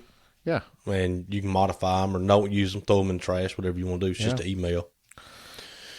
Well, I'm going to eat some dinner, and I'm going to re-listen to episode 5 so that I can get it edited and posted so I don't get yelled at for missing post deadline again. And why don't you go ahead and write down a couple of things we talked about on this episode? Have you done that yet? So you can name it? I didn't. What did we talk about? It was just a bunch of stories. We talked about no news for me. We talked about being fair on pricing. I think I'm just going to call it story time with the Stile Boyz. Yeah, something like that. Stories with Stile Boyz. And one more quick thing. You remember how last episode I gave a shout out to small business to Vaughn Plywood? Yep. And how awesome they were. Yep. And I gave them now they have all my hood liner and fan business. They're really excited about that. That meant something to them. Yeah. And then one of the salesmen called me. He's like, "What are you doing?" I was like, "I'll just, working, whatever." And he goes, "I heard something about you." I said, "What?" He said, "I heard you've been talking about us on your little podcast." And I said, "I sure have, buddy." I said, "For 10 minutes, I talked about y'all, Yeah. And he's like, "Well, dude, that's awesome, man. We appreciate it and this and that and stuff." So, like I said, it's the little things, Yeah. So and I said, "Don't screw up now because I'm gonna do the same thing. I'll throw you guys under the bus." We'll have to drop you as a sponsor if you screw up. Yeah. We can't recommend you to our 10 people that are listening, and 3 of them build cabinets. I'm gonna get the owner to write me like I'm gonna get him to knock $1 off my next $8,000 order. And I'm like, "Hey, if you knock $1 off, I'll call you a sponsor for an episode. You can sponsor an episode." Can you do $2 so I can get $1? Yeah, there you go. We'll split it. Will you pass $1 to me? All right. Well, let's go eat. Let's do it. Well, man, have a great week. You too, buddy. Keep it safe. Yep. What do you say here? 10 fingers. Come back with all of them, and that's and I got to thinking about that. I'll be honest with you. Last week, it crossed my mind about your dad's situation, and I was like, I kind of I don't know how I feel about that now. I bet he wished he still had the 10 fingers. Well, I'll keep it going, but just understand, I was not thinking about that. I can tell you from a man. I guarantee you, a man who run his fingers through a job site table saw will tell you to be safe. And he'll be like, "Come back with all 10." Yeah, and don't do it in a small town where you're sitting there missing a finger and they ask you for your insurance card. Oh, where you have to just throw your wallet at them and say, "Take what you want. Can I have my finger reattached?" Well, Mr. Johnson, thanks for being our listener of the week, and always, yesterday was his birthday, actually. Well, happy birthday! Yeah, it would be very late, but yeah, March the 18th was his birthday. I should just pop in down there one day. Where are you popping in at? Where he lives. Where do they live? I have no idea. They live in Chattanooga. Oh, do they? Yeah. I didn't even know that. How did I not know that? That's what I figured. Yeah, they live in Chattanooga. Never mind. Yeah, they're like 15 minutes from Taylor. Yeah, I'm not popping in. Yeah. Not doing that. All right, go out in the shop, start a project. If you're thinking about starting a business, fire it up. Mr. Welder Man, hey. Do it. One weld job a week. That's all it takes, and you got a business, That's it. You're starting something, and all you got to do is start chipping away at it, And when that phone ringing off the hook, you can send me some royalties. I'll take that's great. We're so proud of that. I don't feel like we have a strong influence in that, but I hope we played a small role, and just playing an encouragement part of you getting up and going after it. You're the one that takes the drive to go. So I mean, we can't do that for you, but we want to be an encouraging factor for you. So that's just awesome to hear. So go after it. Get a little thing going for you and work, and Go start a project, no matter how big or how small it is. Go start something, get your hobby going. Find something to release some stress with. That's why we started a podcast, because woodworking is what most people lean to for a hobby, and we couldn't do that because we already do it for a living. So we needed something else. Yeah, we need a hobby. So we started a podcast. I mean, and we're having a great time and we're enjoying it. So you know, find something that you interest you and go after it. It may succeed, it may fail, but you never know unless you try. You'll die wondering what would have happened every time. So do it. Don't die with regret. Nope. That's for sure. Yeah, man. Tell everybody down there we said, hey, keep it safe, and we will see you in a week. See you in a week when it's warmer. Nah, who knows? All right, buddy. Take care. See ya. See ya.